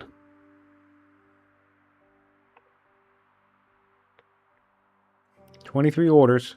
That's the other thing. Losing a city at this stage in the game is so devastating because you have orders and science and stuff coming from these cities and resource economies. Surprisingly, the economy of the Hittites is actually still pretty fantastic. He doesn't have the most amazing stone economy, but look at all the mines that were in this region, and he still has 78 iron per turn and a massive stockpile. Of course, those stockpiles could be units and stuff, but I mean, in terms of trying to replenish, let's hop back on over to Babylon. Yeah, look at the Babylonian economy. This is the other aspect of the game, of the intricacy of this game. With better tactics, better positioning, right? The Hittites, in theory, could have won a war of attrition because the Babylonian player has no gold. Barely any income, right? So if the Hittite player just kept taking kills, the Babylonian player would have eventually run out of steam. And maybe, I mean, there's no way you can intuit that. You can't see your opponent's economy. It's nice that this chair is really finally to take out the epic. Maybe this is when the surrender will happen, when this amazing hero finally dies. I have not even been tracking the fight down here. Also, by the way, if you're gonna do something silly like this, and you have the orders, if you're not spending the orders on this battle up here, try to go around and burn stuff. Because you can burn and still attack. You can move up here, burn barracks, take a hit. Burn a stronghold, take a hit. That could really disrupt your opponent if you're really going to troll like this. This is our hero ruler? The entire time? And they were shield bearer and fierce. What was our previous ruler?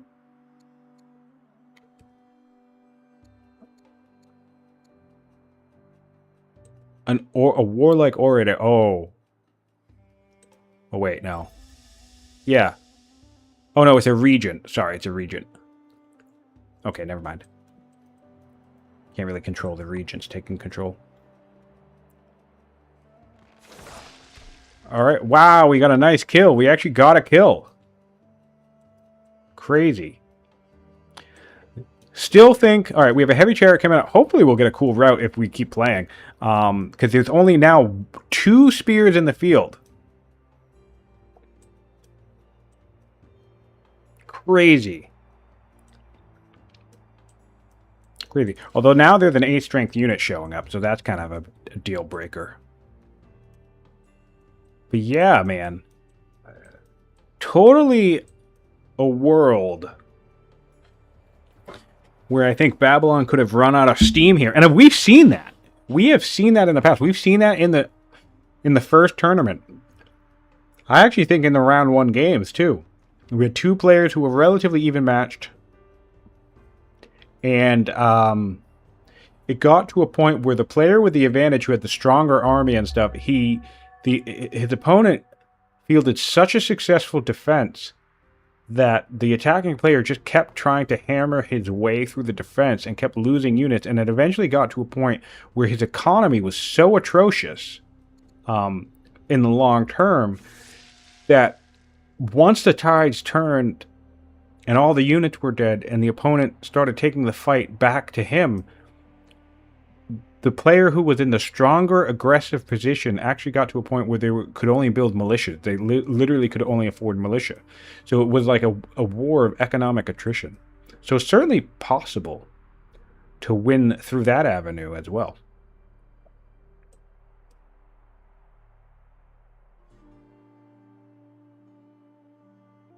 Yeah, I agree. I say this with no maliciousness whatsoever, although I do have some grumpy feelings about Civ. But no, I have no interest in the franchise anymore. I'm good. I'll play Old World and other stuff. But yeah, this scratches the itch in far too many ways. I mean, I'll probably play Civ 4 again every now and then, but I haven't in a long time. But I might check it out. But yeah, it just doesn't really interest me anymore. I realized too, because with the Civ franchise, right, I liked the beginning anyway. The early game was always my favorite part. And then, you know, the Middle Ages was always fun. And then Renaissance was neat, right? Like muskets and frigates and things like that. But then I don't care about the modern era. Tons of my friends are all like, oh, I can't wait to nuke stuff and, you know, get bombers and tanks and all that stuff. I've never cared about that stuff. So Old World is, I'm more at home with the Old World theme, because I don't really care about, like, and then I know for some people that's a huge turnoff for this game, that it doesn't have eras, but it basically kind of just scratches up to like the early medieval era with a lot of its technologies and units and stuff, so that's good enough for me.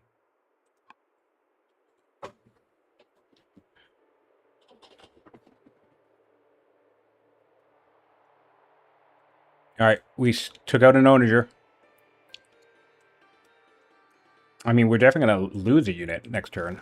We'll lose probably two units next turn. 3 turns on a heavy chariot. Can we rush this? Oh, we need to rush this out, because we're going to get rid of... Wow.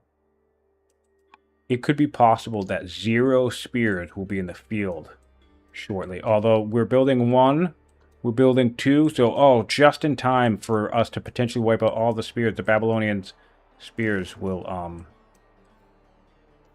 I would 100%. Oh my god, oh my god, oh my god. The Hittites need to rush out this chariot now.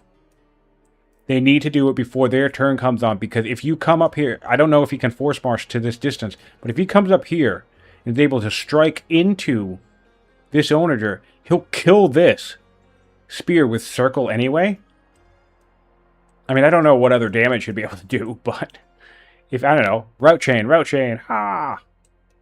He doesn't have enough. This is the other thing about playing conservative, though, and keeping a couple chariots back. Because if you had a couple of chariots back at this point, you could do some serious damage to a lineup that looks like this. Look at this. This is a route chain waiting to happen. But of course, Babylon is well within their right of assuming that there isn't much gas left in the tank of Hattie.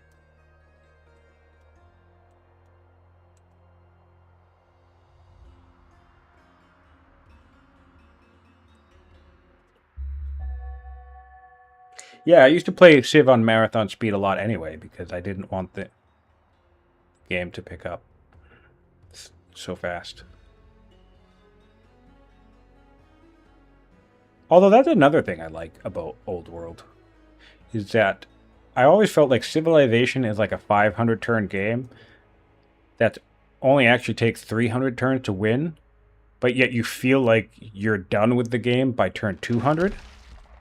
And so I really appreciate that Old World is a 200 turn game that only really takes 150 turns to win, but you can probably just end the game and close it out by turn 120, depending on your skill level and stuff. So it feels less common in Old World to feel like the game has been definitively won, and yet it asks me to play for another 50 or 100 turns, which I hugely appreciate.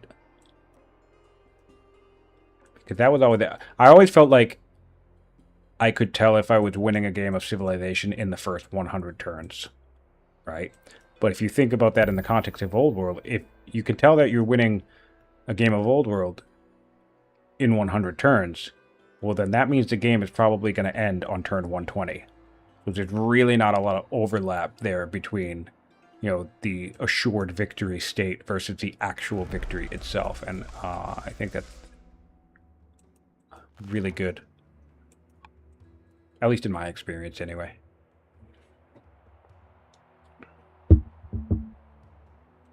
Another onager in the field for the Hittites. Really good demonstration, though, of economic warfare side of things. Because the Hittite economy is crazy. Let's look at the national wealth, actually.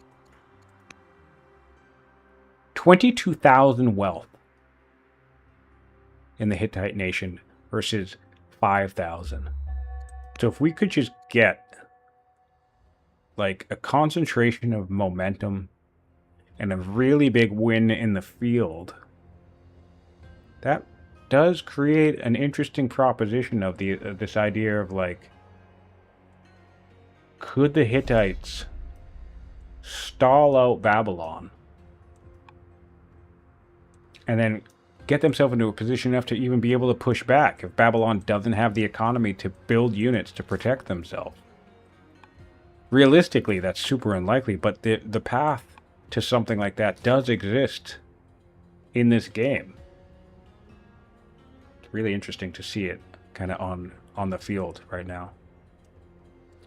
Just a little bit of better tactical planning on the part of the Hittites, and maybe they could have fended off this assault and completely just taxed the economy of Babylon into oblivion. Look, I think when we started this war, I think we had something like 1,200 food. Now we have 666 food. And the rest of our economy. And so that goes back to this unit lingering down here. Pillaging, right? If you were doing economic pillaging, that would make it even harder and harder for your opponent to keep up. So there is a weird part of this game that you could flex a bit of an economic attrition aspect of the warfare. And that's pretty neat.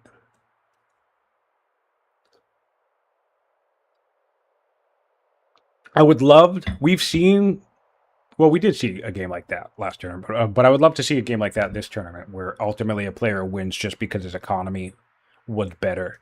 And I mean that in the sense, because we do see stuff like that, but I mean that in the sense of an opponent has a stronger army and a tech lead and goes in for the win, but the defender is able to defend themselves tactically enough and keep taking kills that the opponent's economy can't keep up with the defense enough to replenish their forces such that the defender is able to overtake.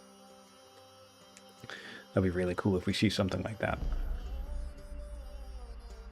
Generals and promotions on all of our stuff. Looks like we're taking a pause here to actually capture this city. Does make sense. Been taking heavy losses trying to break into the remainder of the Hittite Empire. Promotions and stuff, yep. Who we just grab on that? Eagle Eye, I'm assuming. Or maybe Heckler. I don't know which one we already had. Another general, really cranking out the trading potential. Nice. That's a chariot that can do an extra 21% damage. Really, really great. Back to the Hittites. One turn on the heavy chariot.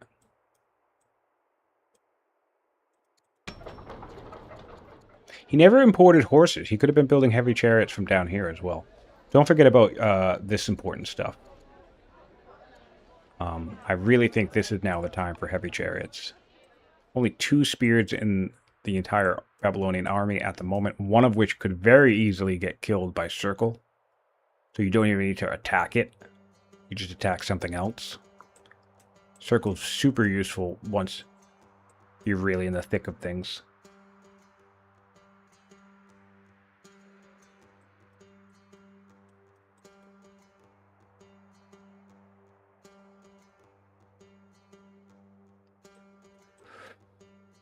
Ooh.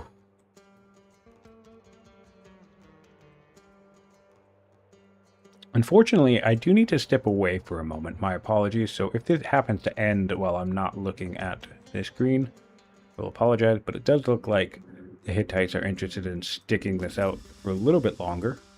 I'm going to be right back. I'm going to keep the camera on the action, and thanks for watching. I'll be right back in, I don't know, like a minute or so.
All right, I'm back. Okay, we got a tactician on our onager. What does that add for us? Let's take a look at this guy. Steadfast, doesn't really do much. A little bit of crit, I suppose. What do we have for options on this thing? Was that worth training? No. We could have added... The Zealot would have been a better pick here. More damage. Or, since we have a lot of training, just to promote the damn thing. Fierce or Besieger could have been better. In this particular battlefield, we're probably looking at Fierce. Or you could try your hand at Focus. Try to aim for a couple crits. So that's one thing to think about with generals, is make sure that the effects, don't just add a character because it's a character. Although you can still level up characters, so that's a thing. But don't just add a character because it's a character. Think about what they actually add to the unit. And that tactician's not really going to add much to the owner. Ultimately ends up translating to a waste of training.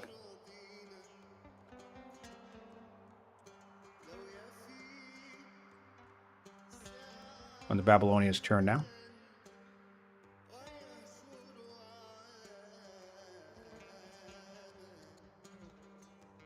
Much weaker and primitive. Yeah, this power graph, though, I can't get over it. Yeah, this is the thing. At this stage, you're just done. But wow, this power graph, I cannot believe. Look at Look at where we started, back on turn 70. We tried our gambit in the second session, which unfortunately failed pretty hard. So this is why attacks are risky, because imagine if, look how we came back up, right? Imagine if the Hittites just sat and never bothered to attack, which is funny because I spent like most of the second session being like, yeah, I guess this is his only option. But I didn't realize that the economic disparity between both nations was so bad, or so big. So really, perhaps in hindsight, the better thing that the Hittites should have done was just fortify this whole region and wonder spammed. Force your opponent to come get you, which they eventually would have, but who knows? Maybe they would have brought a better army, or maybe they would have brought a similar army. But if we had this power on top of this power, we would have more power. It would be harder and harder for the Babylonians to come take us out, I think. Of course, you still risk the fact that the Babylonians would have scaled. Yeah, interesting to think about games like that. The decisions that we could have made that would be different, would reshape the game.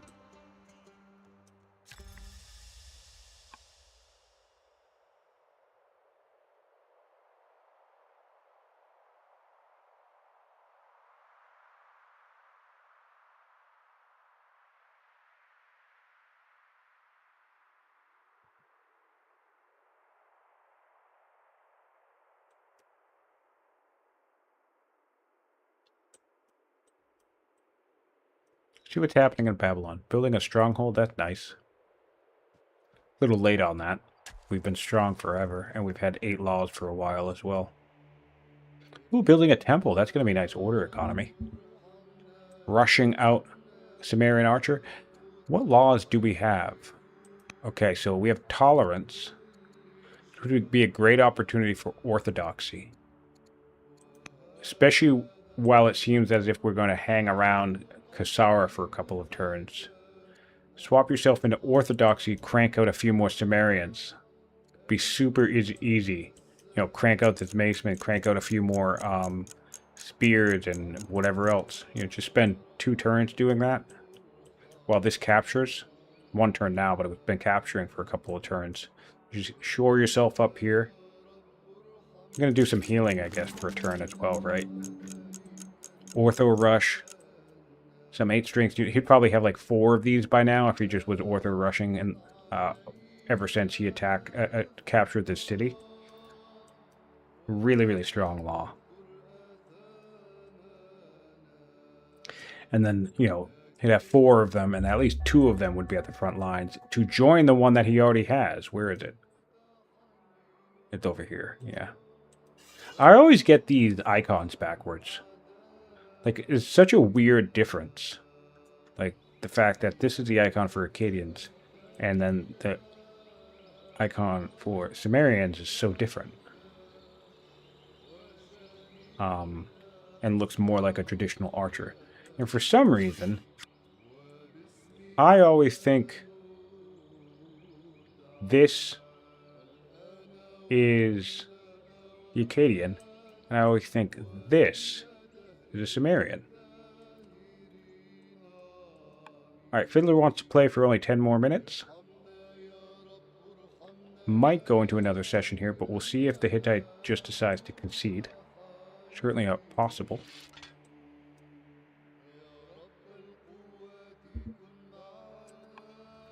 If they were working on wonders, I think it would make sense to maybe try and continue, but they're not really working on wonders. Everything they're doing is going into defense.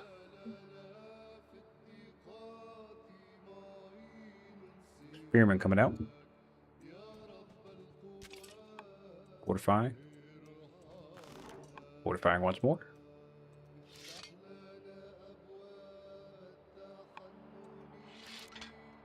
Maybe the correct play for Babylon would just be to jump up and kill as much stuff as he can. Tricky.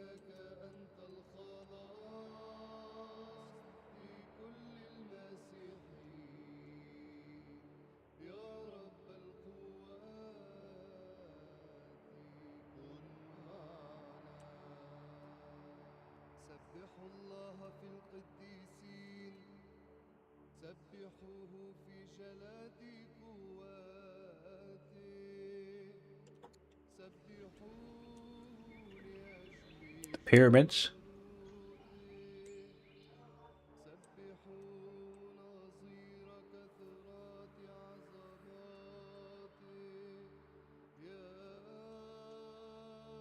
He's renamed his cities to all sorts of funny names. This one is called Poison Don't Take. This one is called No Fiddlers Allowed. This one is actually a card, and we're just tossing our chariot away. What the hell, man? Tactician on the throne as well. This is, especially after moving, you actually could have killed this thing if you move these spears along with whatever you're doing. But, I mean, again, realistically, the game is over, but since Ant isn't surrendering, I'm going to critique the moves he's making. Still, simply because, I mean, why would you throw away your chariot?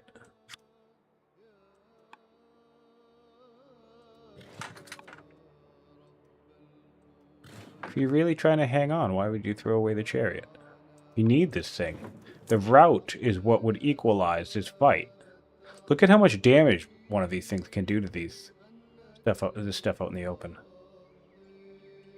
That's massive. Just a couple of these things would be able to secure a decent amount of kills. I guess he wouldn't do shit to these Acadians, I suppose. And pretty much nothing to the ruler.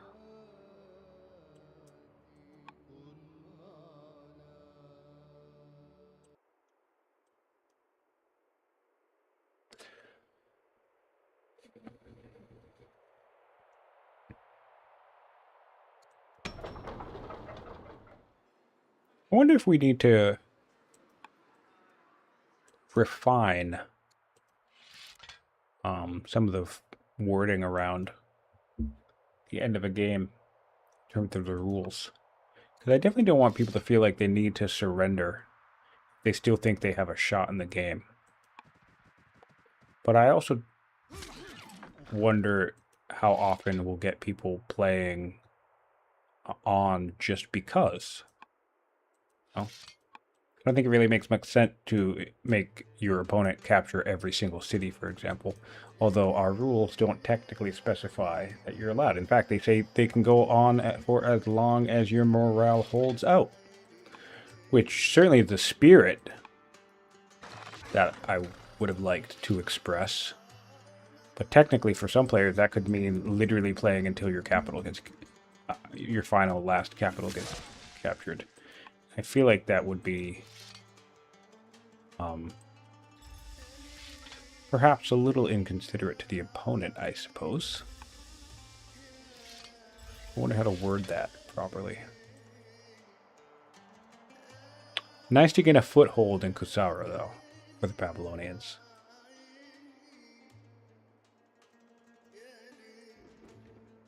And yeah, I think it's only a matter of time before everything else falls.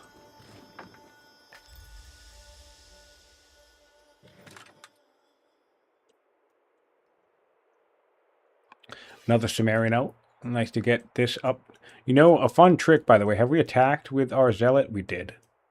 A really fun trick, though, is to use your ruler as a fast transport network. I guess this map's too small for that, because we could just force march all the way up here, so I'd probably be doing that, too.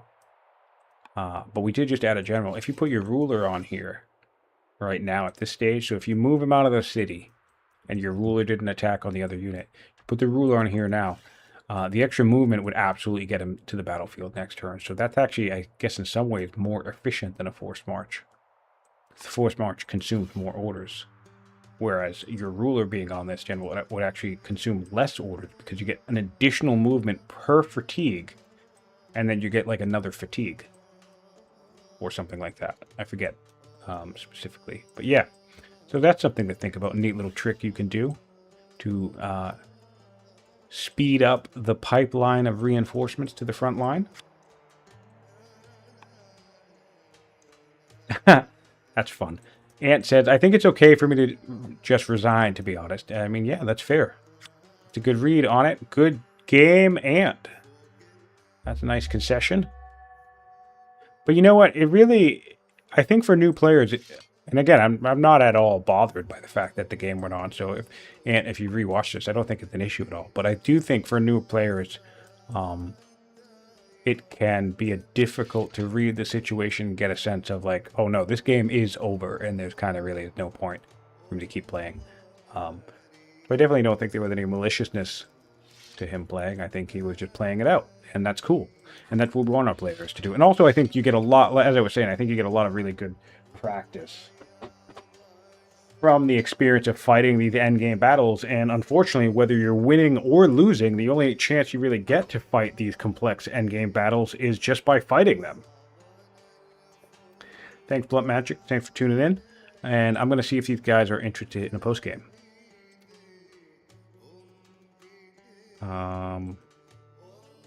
Where are they in the chat?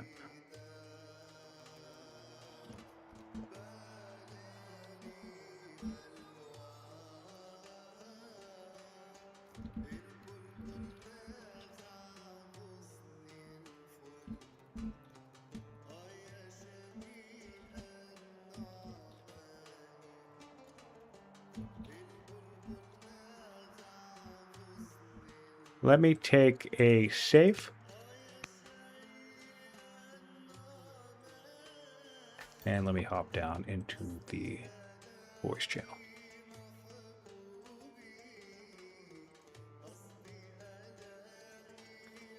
And get myself set up.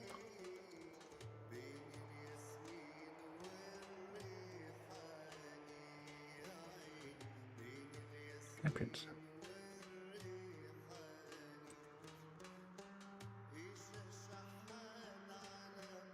All right, let them know I'll be in the Hanging Gardens if they want to chat, hang out for a little bit, take a look at some stats. This battle was epic, I have to say. On turn 70, the Hittites tried to break.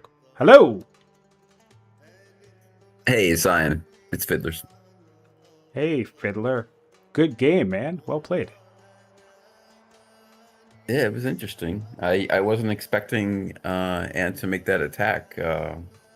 So I luckily had some, I guess I had some onagers at that point and kind of snowballed a little bit from there. It was interesting.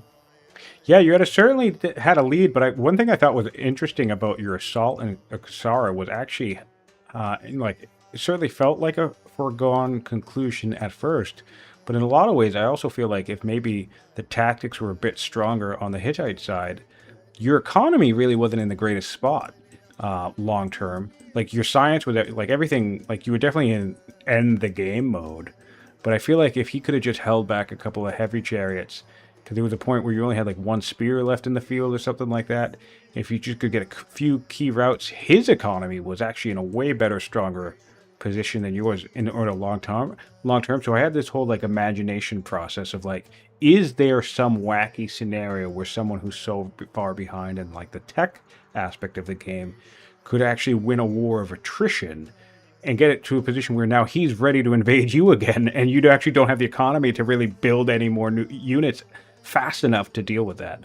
So I thought definitely concerned. Yeah, I see your point, and you know, I think I bought some units, some 6 and 8 strength units there, so I burned a lot of my cash and stuff to do that. But if Ant, he kind of rushed, like when I kind of edged up to the city, he kind of rushed some units in a little bit piecemeal, I'd say. Yeah. And that helped me because I had the splash from the Arcadians and the onagers, and so I was able to kind of settle it down. But yeah, he did come back at me a little bit there and do some real damage. Yeah, and that's kind of what I was thinking. Is like one of those lessons where it's like try to attack in big swings, because I feel like he would finally get one of his heavy chariots out and he would just launch it directly into you, and it would, maybe it killed a unit or two, but then it would die. And I was like, oh man, if you just hang back, can hold the city and get yourself 2 or 3 heavy chariots and then go in, maybe this would be a different fight. But it was cool to watch because honestly, as you were creeping up to him, I was thinking, this game was going to be over instantly. Like if it were me in that situation, I might have even surrendered. So it was actually like before you even got to me. So I was really surprised by how much damage he was going to actually do to you. If you look at the military score graph in the game, like you take a nosedive from 1000 power all the way down to 590 in that fight. So he cuts your entire power level in half in the process of trying to defend that city. Yeah, the other thing too is at that point where he kind of came back and did some damage and my power dropped there, I had quite a few units that were weak, and so a routing unit at just the Yes. wrong time could have done serious damage. So Yeah, no, 100%. So it was a really cool battle to watch, and I'm glad he didn't surrender because I think I was out, just before you guys hopped on, I was thinking to myself like, one of the only ways to even get practice for fights like this, these end game complex, like kind of closing out the game type of fight, both on the defender's perspective from fighting from a disadvantage, but also from the person being ahead, like hey, you actually need to close out the game. The only real way to practice these fights is to end up being in them. So I'm actually glad that the fight panned out because, like I said, if it were me, I feel like if I launched the initial assault that the Hittites tried to launch on you and attack and that failed, I probably would have surrendered even before your army started moving to me because I would have been like, oh, well, I tried my one trick, it didn't work, and here we are. But I'm glad you guys got a cool fight at the end because it was really interesting to watch. yeah, I'm really liking the maps for this tournament. I mean, there's a lot of variety there, a lot of new things I hadn't really seen before, and this one with only the 5 cities on each side, it's a different dynamic. And the way it laid out, it was just a long ways to the front line. So Yeah. as I was stretched out there and kind of hurting a little bit, I didn't have it just taking so much to reinforce so many orders. I didn't have that many orders. So it definitely had some challenges there. I liked it. Yeah, I agree. The map this season, all the map variety is really cool. And yeah, I think it was interesting that both players had access to a strong core, but then it was like this vast no man's land between each side of the map where there still was access. But yeah, I really just had a moment there where I was watching Ant defend, and it was going a lot better than I was expecting. I was thinking, whoa, dude, could he win this game through attrition alone? Because if that happens, that would be epic. Um, but no, you did take the day, and so you won, and you will move on. And Ant, I don't know if you have a mic and can say anything because it looks like you're muted. Oh yeah, I was just waiting until Fiddlers was done. GG first off, and thank you for casting. Yeah, I rushed a couple of attacks there. Probably should have held back. I was trying, especially at the end, to try to get some like event kills. I might have taken that city back, through an event or something. I was just hoping, roll the dice at that point. I figured that was my last shot. But yeah, that was a fun match, and I appreciate the matchup, and just tried to have some fun with it. Yeah, no, it was really cool to watch. And you were saying before the match that this is like your very first multiplayer game of Old World. This is my very first tournament. I play with a couple friends, but this is my first time playing with like anyone in the Old World community. So yeah, that was cool, and I enjoyed it. And thank cool. you for organizing this, and I'll probably join the next one too. Yeah, well, you still have more games to play if you're interested. Of course, if you felt like withdrawing, that you're certainly able to, but you'll be able to go into round 2 and you'll face another player who lost their first match. So plenty of games to look forward to if you're still interested in playing in this tournament. And I think you did a really good job. Oh, thank you. Yeah, I'm absolutely interested in continuing. Great. I'll be ready for the next one. Awesome. Yeah, I think the one thing that hurt you was that first attack you made in where it's a little bit piecemeal, and since I had some stronger units like the onagers and stuff, it was a little bit challenging there, right? So. Yeah, I should have just kind of turtled. I was, in a really good point, at that mid game part, and I got cocky. I thought I'll just sneak around the mountains and attack you from the south because it doesn't look like you had anything down there. But it did not go my way. Honestly, I think there was a window there where it could have worked, but what I think didn't work out was or made it fall apart was the fact that you left so many things in the middle of the map. I think if you spent like 2 or 3 turns actually migrating your whole army down south, because your road network that um, it kind of was funny to watch. That Fiddler literally just allowed you to set up for like that took like 20 turns to build that whole road network, and you just were doing it with like a worker that was kind of out in the open. So it was really funny to watch. But I feel like when I was looking at the movement from Akkad, where the majority of the Babylonian army was, and then across the map, with the hills and whatnot, where the Hittite army was, it actually looked like the Hittite movement getting down to Dur Athara would have been quicker than the Babylonian movement trying to reinforce it. So I feel like if you just made maybe a little bit more of a concerted effort to get all of your units down rather than kind of doing like one attack on Dur Athara and then the other one to try and cut off the units, you might have actually been able to overpower them there. I don't know for sure, but piecemeal attacks don't always work the best, basically, because you also had that issue on the defense too, where you were sending like stragglers in, try to attack in bulk, I guess. Yeah, Yeah, so you're attacking into like you're far from your home base at that point, and I had units on top, and I had strong units coming out of my capital. So you gotta go in with everything if you're gonna go in at that point to make it work. Yeah, for sure. And lesson learned. I'll be more careful with that.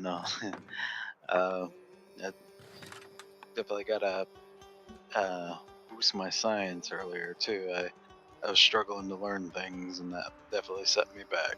So yeah, Babylon is a tough beat when it comes to science stuff. Mm-hmm. All right, well, I'll let you guys take care because it's been a long session and a long game. But thank you guys so much for hopping on for a co-cast. So I'm going to close out the stream. And yeah, good luck in the next round. We'll probably start the next round in a couple weeks once we finish up all the round 1 games. And so yeah, more games to look forward to. Awesome. Thank you. And looking forward to the next round. And congratulations again. All right, great game. Thank you. All right, so that concludes the stream for us. Victory to Babylon, defeat for the Hittites. Hate to say it. Always sad for me to watch the Hittites go down, but Ant played a very good game and had pretty decent tactics. Just a couple of minor mistakes here and there, and hopefully, if he rewatches his cast, he'll learn some tips and tricks and go into round 2 swinging. All right. Yeah, I just can't get over the one thing. I want to look at this power graph one last time. This is nuts, right? Both phases.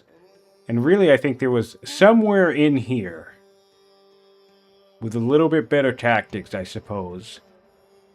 Perhaps could have been a win for the Hittite player. Really.